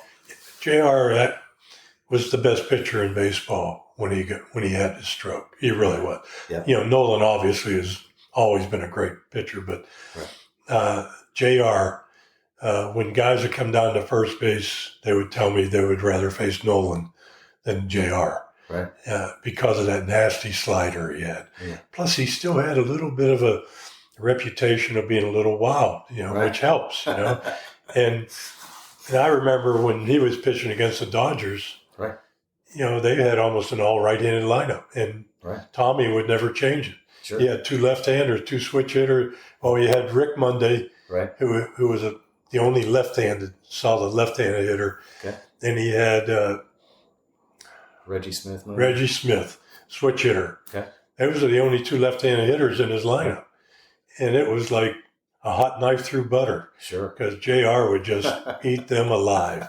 And the only two guys he had to worry about were Monday and Reggie. And sometimes they would get some hits off him, but they were spread out. And he would strike out, 10 guys, 12 guys, and a lot of feeble swings. And sure. Yeah. They weren't digging in on him either. I bet not. Yeah, he really commanded the ball against the Dodgers. The one team at that time that would give him JR trouble would be Cincinnati, because they had a lot of left-handed hitters. Right. Rose, Griffey. Yeah. They were just up and down their whole lineup. They had a bunch of lefties, and they gave him trouble.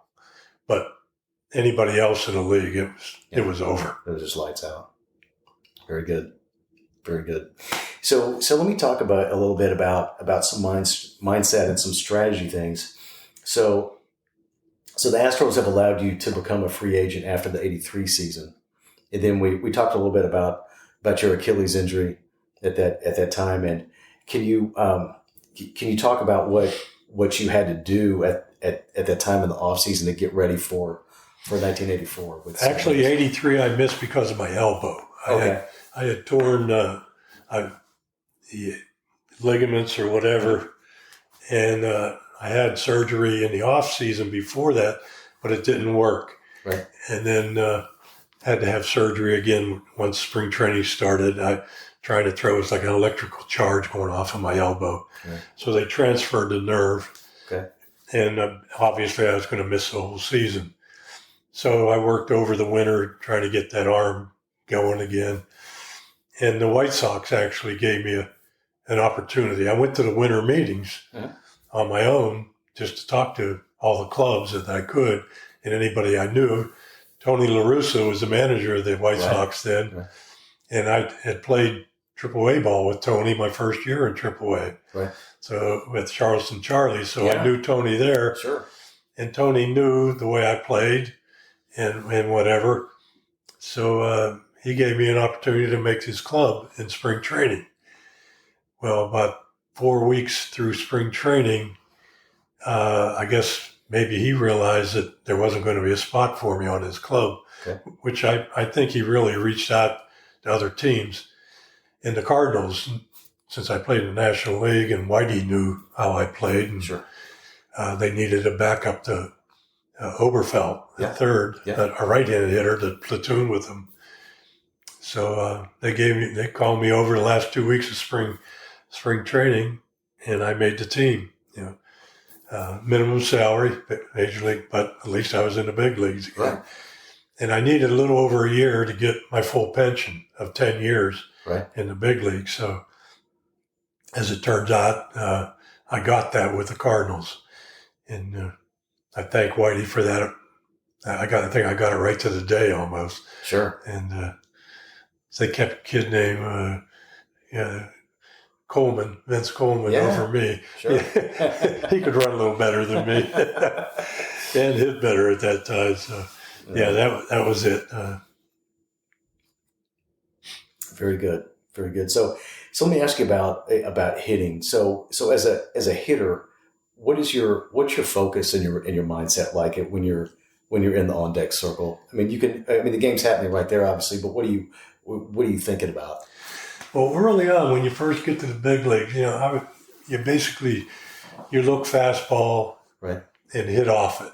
Try to keep your weight back, recognize the pitch, If it's not a fastball, try to stay back as long as you can, because the breaking balls are much slower, so that you can still be in a position to drive the ball and put it in play.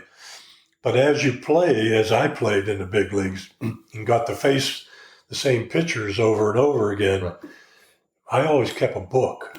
I kept a book on every at-bat that I had in the big leagues. Wow. And I would write down, after the game was over, the situation, if there was anybody on base, how many outs, and put the pitch selection. First pitch, this, if it was a striker ball, and the whole at bat. Okay. And because in the big leagues, you go 2-3 months without seeing that same pitcher, and then all of a sudden you face him. Right. Well, you can't remember exactly how he pitched you 3 months ago, because you face so many pitchers in between. Right, you have so many pitches in the bat. So I would just sit down before the game and refresh my memory. Right. And go over each at bat, how the pitch is and whatever. And lo and behold, I found out the pitchers are creatures of habit. Yep. If they get you out a certain way, they're going to continue doing it until you prove you can keep them from getting you out that way. Sure. So I became a guest hitter much more later in my career than I did early in my career. Okay. And late in my career, I would kind of lay in the weeds, so to speak, for a certain pitch, and because of a certain situation. And lo and behold, more times than not, I would get that pitch. The key was not to miss it. Right. And I became a pretty decent hitter, and I could put the bat on the ball pretty good. Right. So I would get them. But once I got them, then I found out they start changing their way of pitching to me. So now I got to relearn. That Happy Hooten. I got him once or twice. He used to start me off with a fastball, then go to his curveball, that knuckle curveball, which was nasty. Sure. So I finally started laying in the weeds on that first pitch, and it took him deep a couple times. And then all of a sudden, knuckle curveball first pitch. Oh, okay. Yeah. But that was the fun of it. I thinking the pitcher and figuring out what he was going to do. That's the whole part of the game. I mean, otherwise you're just, it's a different discussion here, but otherwise you're just hitting off a batting practice machine. Yeah. If I can get it out. Plus, I helped the younger guys when they came up. Right. First time facing a guy, and I'd give him what I had. Yeah. And this is what he likes to throw. And he said, and I remember Billy Dorn thanked me so many times after.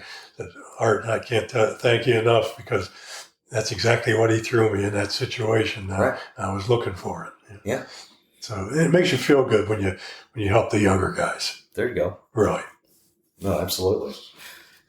So let me ask it like this. So when you step in the box, I mean, you talked about what you're trying to do a little bit. You come up, you're trying to hit a fastball, play off that. But can you really wait for your pitch with I mean, everyone's a major league pitcher now, right? So can you wait on in any kind of pitch that you prefer to hit, or do you just do what you can with what's thrown? Well, you learn, when they say there's only like 1 point so many seconds to react to the pitch, and all that stuff. Mm-hmm. But as a major league hitter, believe it or not, you can kind of slow it down. Right. And the more you play and the more you hit and the more in the groove you get, if you're in a hot streak, the ball looks big to you. It really does. Right. And you kind of slow things down. Right. And you're not jumping at the ball. Right. And when you're struggling, you're just trying to hit your timing's all messed up. You're thinking about where your hands are maybe, and should I stride bigger and then shorten my stride, and then the ball's by you. Right. Yeah.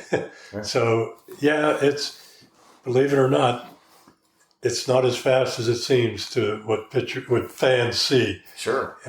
You literally see the spin of the ball. Right. You said, the fastball is going to look different than a slider or a curve. The ball backspins coming in at you. Right. The slider, you got like a little dot in the middle of the ball. It's like a nickel dot.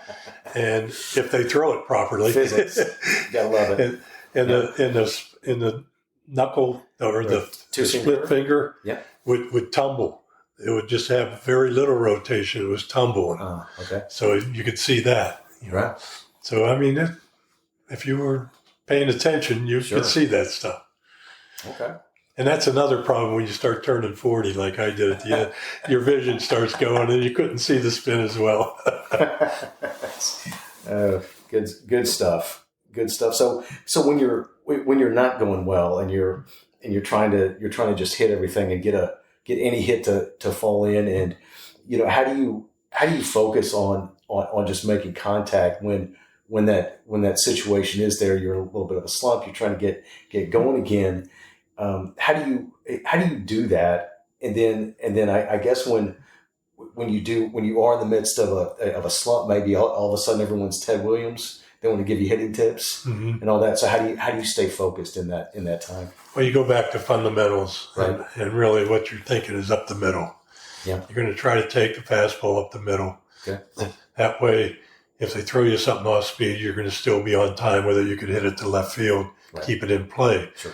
But if you're thinking pull, like most players do these days, it looks like, and they throw you something soft, you can get fooled very much so and be embarrassed with some of the pitches you swing at. Right. But if you're thinking up the middle, the other way, you're going to wait a little bit more on a fastball. That way, when they do throw you something off speed, you're still going to be on time. Okay. That makes all the sense in the world.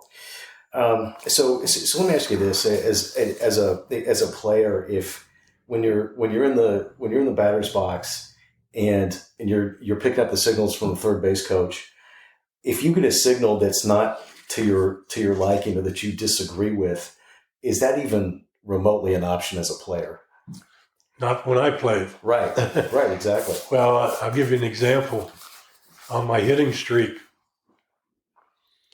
my first time up, right, playing, we got a guy on third base and one out. And we're playing the Padres at the time. And I looked down at third base. I got the squeeze sign. Squeeze. Yeah. First inning or second inning, whatever it was. Well, I'm going to bunt it. Right. So I bunted the ball. I think we scored. I think I got it down.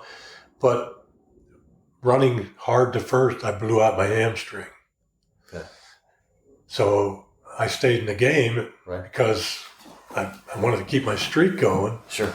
It was probably, and at the time, I didn't know the rules because it was a sacrifice. The run scored. Right. I was thrown out at first, but because there was no time at bat, I could have come out of the game and it wouldn't have been counted as a time at bat, and my streak would still been going. Yeah. But in my mind, I'm thinking I got to stay in this game, try to get a hit, and it was killing me. Oh, man. So I'm at the plate, I felt like somebody just ripped the back of my hamstring off me. Sure. Trying, and I couldn't even swing the bat properly. But so I took an 0 for 4, but at the time I'm thinking I'm the hottest hitter in the league, and they want me squeezing off this guy. Right. And I got this streak. Well, I bunted. Yep. And I wish I hadn't at this point, or just say I missed the sign. And did you take a fine for that? Yeah. Right? You get fined. Yeah. Yeah. But I'm a team player. If I'm told to do something, I'm going to do it. Right. Absolutely. I don't know if Don Leppert was a third base coach, if he accidentally gave it to me without knowing it or whatever. I don't know. He was with you in Pittsburgh as well. Yeah, he was the coach hitting me the ground balls that told me, "Hey, Sonny, get in the outfield." There it is. And here he is coaching for me. Very good. I'm sorry, I didn't mean to cut you off. That's all right.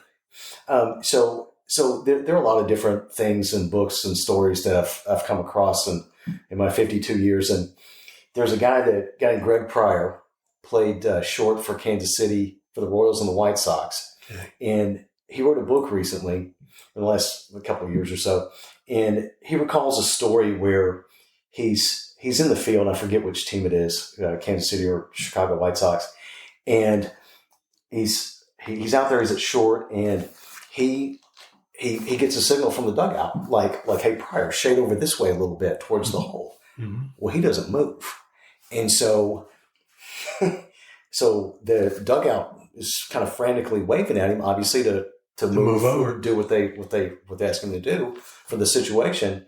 So the inning ends. He comes off the field, and then in the tunnel, one of his coaches is about an inch from his nose, and he tells him in no uncertain terms, is he ever to disobey an order from his dugout? And his coach was somebody that played for the Indians that he actually grew up watching and idolizing. Yeah. And so he got the message pretty quickly. Loud and clear. Yeah. Yeah. Yeah. Times have changed, though. Sure. Well, now they have. I've seen it on TV. They've got little cards on their wrists and flip it open to see where. We used to have team meetings and you're supposed to pay attention and go over each hitter. This is where you play them. Right. Now, I guess they don't. Maybe they don't have the team meetings. They have these cheat sheets for them. Oh yeah. Times have changed. Well, let me ask you. So it's 1977. You're at Wrigley, and Mark Lamangelo is pitching, okay? And it's well documented that he had a little bit of a tirade that day, got thrown out of the game, ejection, the whole bit. But I watched it. I thought he had a pretty legitimate beef with the umpire. It was Dutch Renner that day. He throws it, what it looks like, just right down Broadway.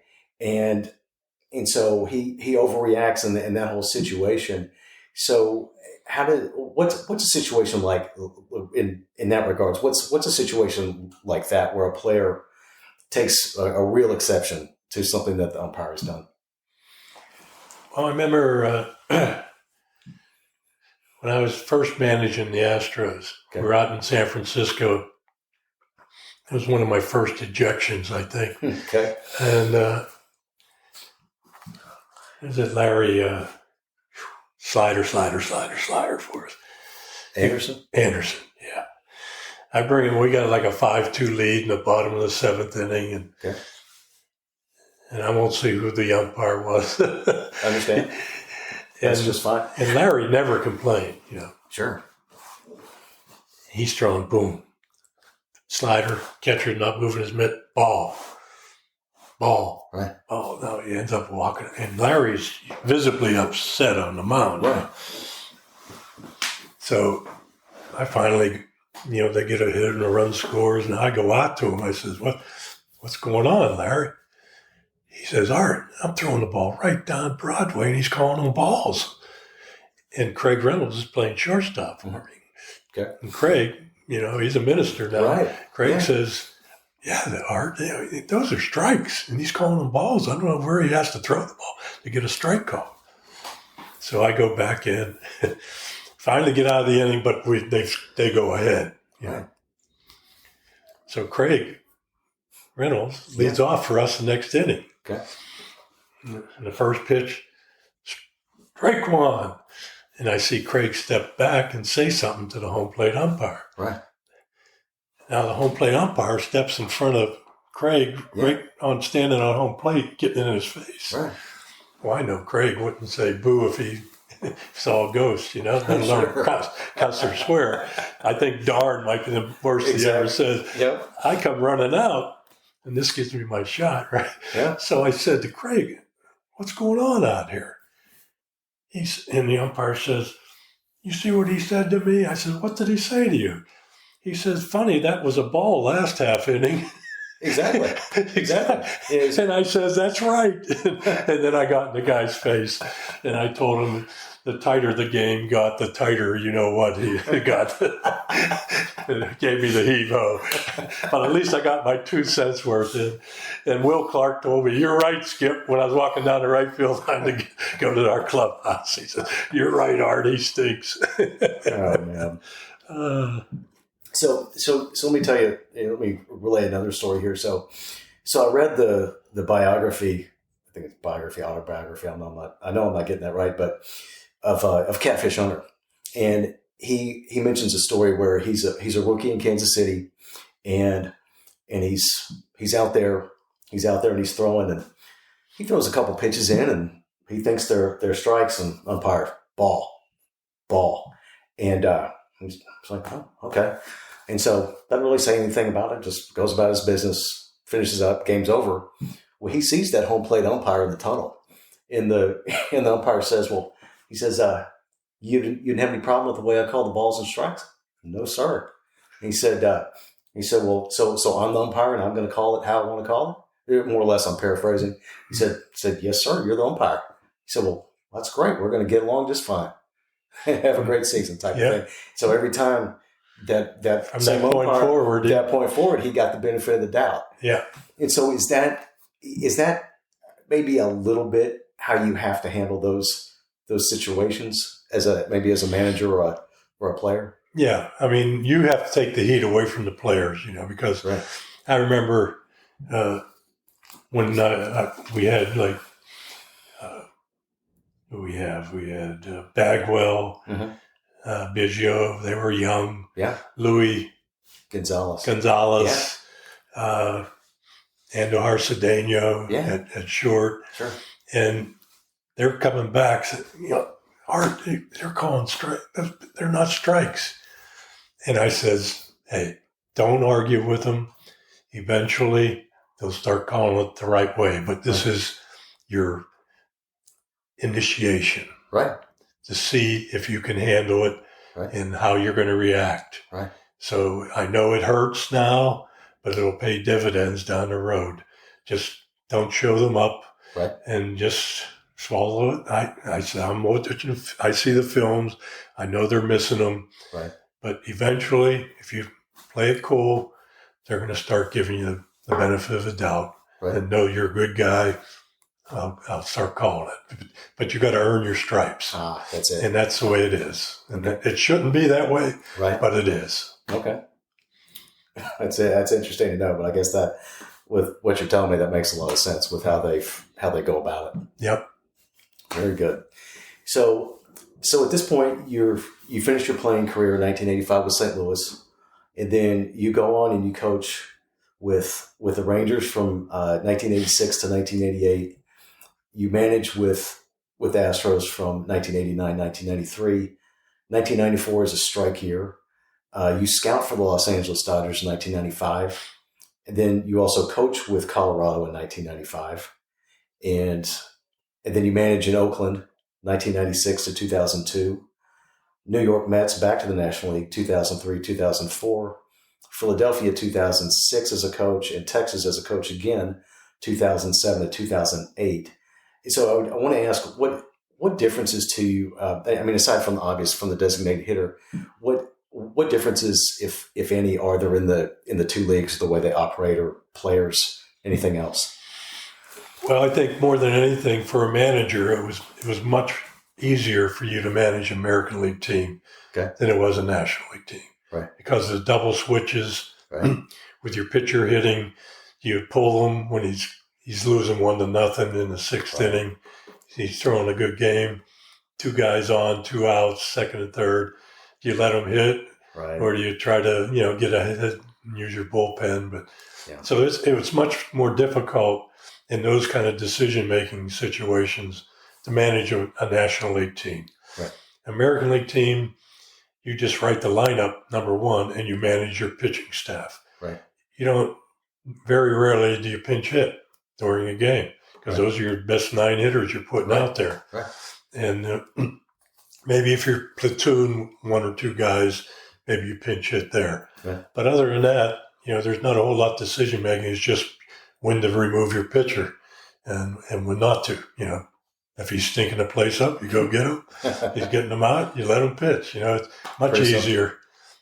You're almost a spectator sometimes, you feel like, in the American League, rather than really managing a game. Okay. Very interesting. So let me ask you about the designated hitter. Did you? You just mentioned that it was a bit easier to manage when you had that DH in there. But did you like the spirit of the rule where for the longest time you had the American League? You had the designated hitter starting in 1973, and then but in the National League, obviously you didn't have that. The pitcher had to bat for himself. So did you like that the pitcher had to stand in and bat for himself because he's a pitcher and a hitter? Yeah. Well, I like the original idea of the designated hitter, right? And that was to keep aging superstars in the game, right? Great hitters that maybe still could hit, but couldn't field, couldn't play a defensive position, weren't healthy enough to be on the field for 9 innings, but could still rake. Sure. So that's, to me, I think that was the heart of that reason for having a designated hitter in the first place, to keep some of the aging stars still in the game. And I think that was great. It's certainly changed through the years. And you got young kids DHing, and, whatever. Yeah. In the National League, I liked the way the National League played. I thought it was an incentive for a pitcher to learn how to hit. Right. Take some pride in their ability to hit. Right.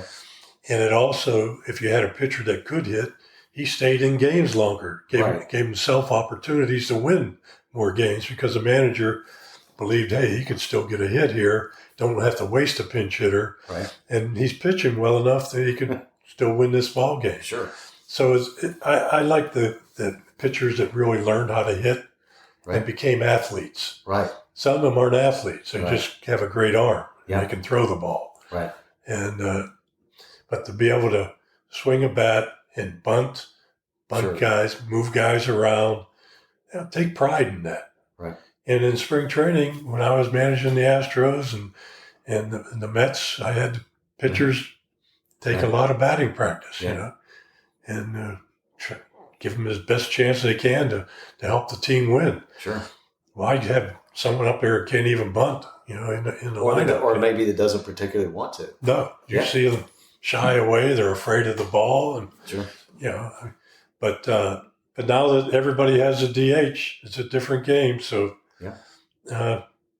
if I was a pitcher that could hit, I'd be a little upset with it. Exactly. Except, what is the kid from the Angels? He gets the hit anyway. Ohtani. Ohtani. Yeah. He takes pride in his hitting. Oh man, does he? So let me ask, who were some guys that you played with that really did take a lot of pride in their hitting and who were great hitters? As pitchers. Most of the Pirates, when I first came up, they could swing the bat a little bit. Right. I remember Don Drysdale was a very good hitter. Right. He could rake. And guys like from back in that age is Bob Gibson could swing the bat a little bit. Sure. He could hit. So I'm going back a ways, but they really did swing the bat well. Trying to think on my clubs if any pitchers could really hit. Yeah. We tried to get them to swing the bat. Mike Scott put the bat on the ball from time to time. I know he hit a sac fly to win a ball game for us one night. So, I mean, it's important that, they take some pride in that and go up there and at least put the ball in play if at all possible. Right. That's another thing that this day and age, they don't realize that, it's home run or strikeout or walk. And putting the ball in play is a valuable weapon because you have a chance to make runners move and move runners up just by putting it in play. Yeah. Hit a slow roller to second with a man on first. The guy moves up to second. At least he moved up 90 feet. You didn't strike out, and he's still standing at first base.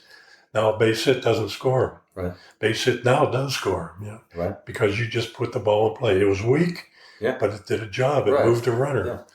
But doesn't seem to be emphasized too much these days. No, and all those other nuances with maybe hitting behind a runner or moving the runner over. Well, you have to be able to let the ball travel to hit the ball behind a runner if you're a right-handed hitter, and they yank the ball.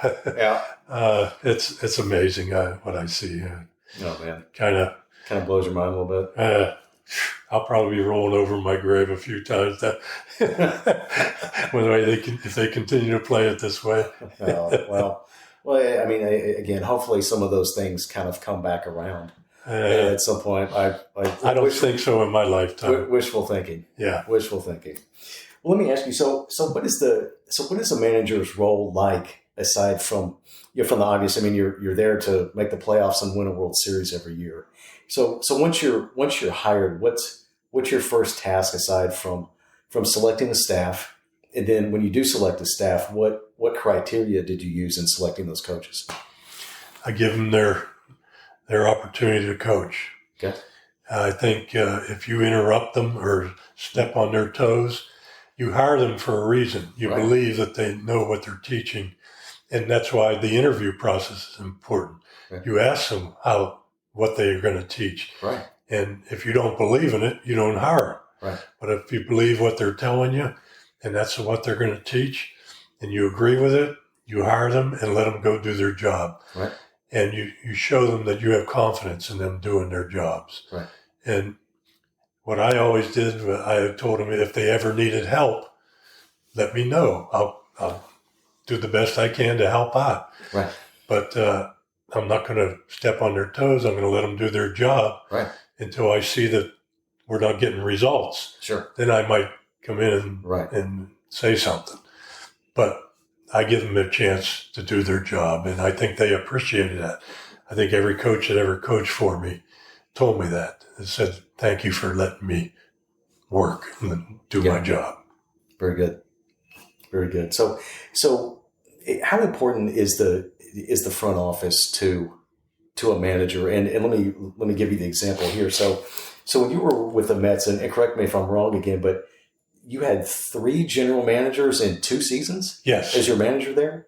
Can you talk about how important it is to be kind of in alignment with everybody, front office, scouts, and staff, and to get the kind of players in the organization that everybody wants? Yeah, well, I got hired by one general manager, and I was excited to have an opportunity to work with him because we were both definitely on the same page. Right. Well, mid-season, he got fired. And the next general manager, I was on the same page with. And then finally, the third one, maybe not so much. Okay. Mainly because he kind of came in at the very end of my tenure there. Right. But ownership kind of butt in a lot over there with the Mets. And that was not a good situation. So the best thing that happened was for me to leave there. Sure. For all parties involved. Sure. But I was looking forward to rebuilding the Mets, because I went in there and they had lost over 100 games the year before. Right. And I was known for, helping rebuild organizations. Right. And I think we were on our way. In fact, a week or 2 before they fired me, I had a sit down with the owner and told him exactly what I would do for the next season. Yeah. And that's what they did. They fired me, but went ahead with all my advice how to get better. So, and they were. I think they made the playoffs or something next year, or should have anyways. Well, you won as a manager, you won your 1,000th game there in New York. That was a big achievement for you as well. Yeah, it was. It was a thrill. And, I don't want to badmouth the Mets. I mean, they were a good organization. They did a lot of things really, really well. Mm-hmm. It's just it wasn't a good fit for me for whatever reason. But I enjoyed my stay there when I was there. Got to meet some great players. Mike Piazza played for me for a couple of years, and quite a great player and a good human being. And Tom Glavine came over there and pitched for me, Hall of Famer. So it was just nice to see the atmosphere. The Met fans are rabid. I mean, they kind of reminded me of winter ball. Right. If you don't get the job done, they're going to let you know about it. And maybe to an extreme sometimes, but they love their Mets. And, sure. Too bad. Well, this year it looks like they're going to be in the postseason. So, and they've got a very good pitching staff. They got a chance. Yeah. They've got a chance. Well, we're going to find out here pretty soon. Yep. So can you take us into the manager's office for just a bit and describe maybe what a typical day is like? Either American or nationally. So maybe you're going to meet with the coaching staff or talk to the starter, see how he's doing, get an update on injuries. Yeah. Well, first of all, when you come in, you check with your training staff. Okay. Make sure everybody's healthy. Right. Check the health status of everyone. Right. And then you go in and you check your scouting reports. Right. Go over all your scouting reports, every single one. Maybe even call your advanced scout if you have a question about, a certain thing he wrote down on the reports or whatever, to clarify it, to make sure you know exactly what he meant and whatever, which makes them feel like they're really helping. And valued. And there's a relationship there. Yeah. So call him and then get together with the coaching staff and tell them how we're going to go about this and that, and let them know how, we're going to play different guys and whatever. And then, the hitting coaches, before we take the field or whatever, hitting coaches sit down with the offense, pitching coach sits down with the pitchers. You'll sit in on either one of those meetings just to, listen to make sure everything's being said that you once said. Sure. And so that everybody's on the same page. Right, exactly. And then now is that starting pitcher, he could sit down with the pitching coach and the catchers to go over again exactly how you're going to pitch to everybody in their lineup as they come up. Okay. So everybody knows exactly what you're looking for. Right. So that when the game starts, there's no questions. Right. And so then you roll out the balls and hope everybody listened and we're all in the right place. And as a job as a manager is to try to put everybody in a position to succeed. Right. That's all you're trying to do. And get, especially players, put them in a situation where they can succeed and they're not going to embarrass themselves. Right, where they're playing from their strengths, obviously. Yeah. When a certain hitter hits his pitcher well, and that pitcher's coming in to pitch, you may have him ready to pinch hit against that guy. Boom. Okay. He's going up there, he's feeling confident because he knows he owns him. Right. And that pitcher knows he owns him. Right. So he's not feeling real good about himself. And those mind games work, Sure.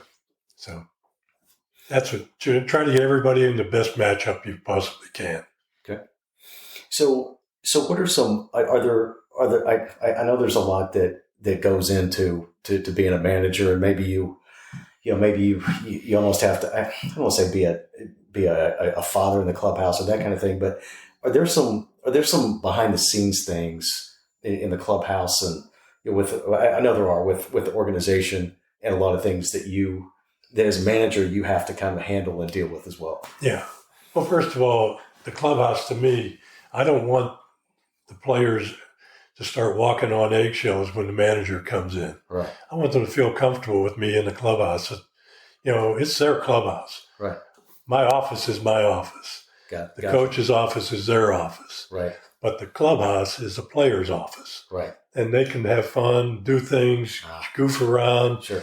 Go into the training room, be comfortable with thing in there, go in for the spread where the food is. Sure. All that is all theirs. That's their domain. That's their domain. Sure. And I want them to be comfortable with it. Right. So when I walk in, I don't want them to say, the skipper's here. We can't keep doing what we're doing. I have fun with them. I'll go in and start goofing around with them. So I want them to feel comfortable. And when the time comes for the game to start, now it's fun and games are over with.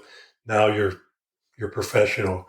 You go to work and you can get the job done. When it's over, we can have some fun again, especially after we win. It's time to work. It's time to work, and time to then playtime is later. And if we lose, it's not the end of the world sometimes. After a certain amount of time has elapsed after a game, I let them play a little music if they want then. Sure. But, immediately afterward, no, I don't want to hear music if we just lost. Right. You don't want to make it look like you're celebrating or having fun. Yeah, having fun.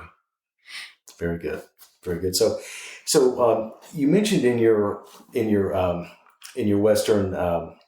Western chapter of Pennsylvania Sports Hall of Fame speech that you played with over 70 Major League Baseball Hall of Famers. Yep. And so I wanted to ask, how did those talented players assist you or influence you in your career, just with who they were as players and people? Well, mostly in their work ethic. Yeah. They didn't become superstars right. without paying a price, and getting to work. Like in spring training, Willie Stargell, his work ethic is impeccable. He worked on his defense. Right. He worked on his offense. Even though he was a great hitter, he still kept working at it, fine-tuning it. Right. You can never be satisfied with what you've done or what you've accomplished. You can always be better. That's the approach you want to keep doing it. And my AAA manager told me that, he says, Art, as hard as it's been for you to get to the big leagues, it's even harder to stay. And that was the best advice I ever got as far as, playing in the big leagues. Sure. And I always took that to heart. Yeah. Kept you going and kept you working, I would imagine. Yep. So in that same speech, you mentioned the Willie Stargell walk-off home run against St. Louis, and and he says, well, hey, I wouldn't have had this walk-off home run had Art not walked in the fifth, I believe. Inning. Right. Yeah. Right. And so I wanted to ask if there are a couple of other, or if there's another story maybe about maybe a Hall of Fame player or a Hall of Fame person that you worked with or came in contact with in your career. Well, I know I faced Bob Gibson twice. He struck me out and walked me. Wow. But he was at the end. It was his last year he was pitching. I remember when I struck out, he threw me a 3-2 slider that, just unhittable. I mean, I hate to say it, but I don't even know if our good Lord could have hit it. I mean, it was that good. Oh, wow. And this was his last year of pitching, right? And I remember walking back to the dugout and I saw Willie laughing on the bench. He's having a big old chuckle. And I said, what are you laughing about? And he said, just think, Art, that's just a shadow of himself out there. And I said, well, if that's his shadow, I didn't want anything to do with the real thing. But Willie used to tell me, if you didn't get to Bob Gibson in the first inning, it's over. Right. And he says, once you see the sweat dripping from his chin, the game's over.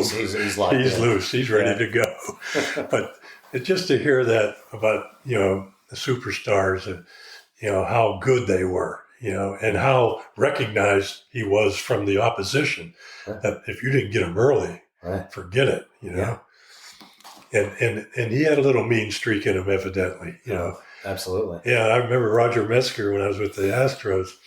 He led off the game. It's a home run. One of the few he hit. I did like 2 a year. Hit it right down the right field line in St. Louis. He's leading off the game for us. Okay. And I mean, he's sprinting around the bases.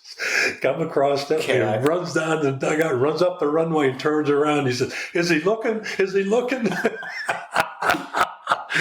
I don't want to get him mad at me. So he evidently was noted for knocking somebody on their butt if they didn't, do things properly. Bob didn't take any junk off of anybody. No, he didn't. He didn't. That's a good story. Yeah. All right. Well, let me try and land this airplane with us with a couple more questions. And I'll get us back to other things. But so what do you want? What would you want fans and the countless people that you interacted with over the years in baseball to remember about you? That I played the game hard. Yeah. That I was a great teammate. Yep. I was loyal. And I did the best job I could wherever I was. Yep. And I enjoyed every minute of it. Yep. And that you were an incredibly classy gentleman. I'm going to add that too. Thank you. So you bet. It's absolutely. Is there anyone that you would care to mention? Is there a charity that we could support? Well, the CATA Foundation in Colorado. Okay. It's KATA. It stands for the two children that died when they were like in their late teens and maybe 20 years old, for a doctor and his wife that I got to meet when I was out there in Colorado. We're actually going to start a golf tournament again. It was in my name. Okay. And the CATA Foundation, it's to raise it for Fanconi anemia. Okay. And it's a rare disease, but it's a fatal disease, and children don't live past their early 20s. But now they're starting. We've been doing it for about 8 to 10 years now, and we've raised a lot of funds for it, and they're starting to find some breakthroughs for it. So so the research is coming through. Yes, good. So Fanconi anemia. That's what I'd love for them to donate if they could. And that's KATA? KATA. KATA. Is that just a foundation? Yes, foundation. You can get it on the internet. You can see CATA. CATA. So KATA Foundation. Yep. Well, I can't tell you what a tremendous pleasure this was, and what an honor it was to have you on my debut podcast here. And I have to apologize for you being my proverbial guinea pig here. Again, everybody, our guest today was former Major League player, coach, and manager Art Howe. And I want to express to our audience how important it is to follow the lead of our guest today and to be a Hall of Fame person who makes a difference in the lives of others. Never quit on your dreams, no matter how long it takes. Thank you again, Art. This was a really amazing conversation, and I very much appreciate you and your time, and I hope that I did right by you today, and the honor and pleasure was all mine. Thank you, Greg. Yes, sir. I enjoyed every minute of it. Thank you very much. Well, thank you, everyone, for listening to the debut Heroes and Icons podcast with your host, Greg Randolph. Please remember to follow us on Instagram at Heroes and Icons Podcast. Subscribe, like, and share us. Also look for us on SoundCloud as well as Captivate.fm and anywhere else you get your podcast. Thank you very much, everyone, for listening. We'll see you next time. And until then, good night, God bless. And we're all clear. Thank you. Thank you.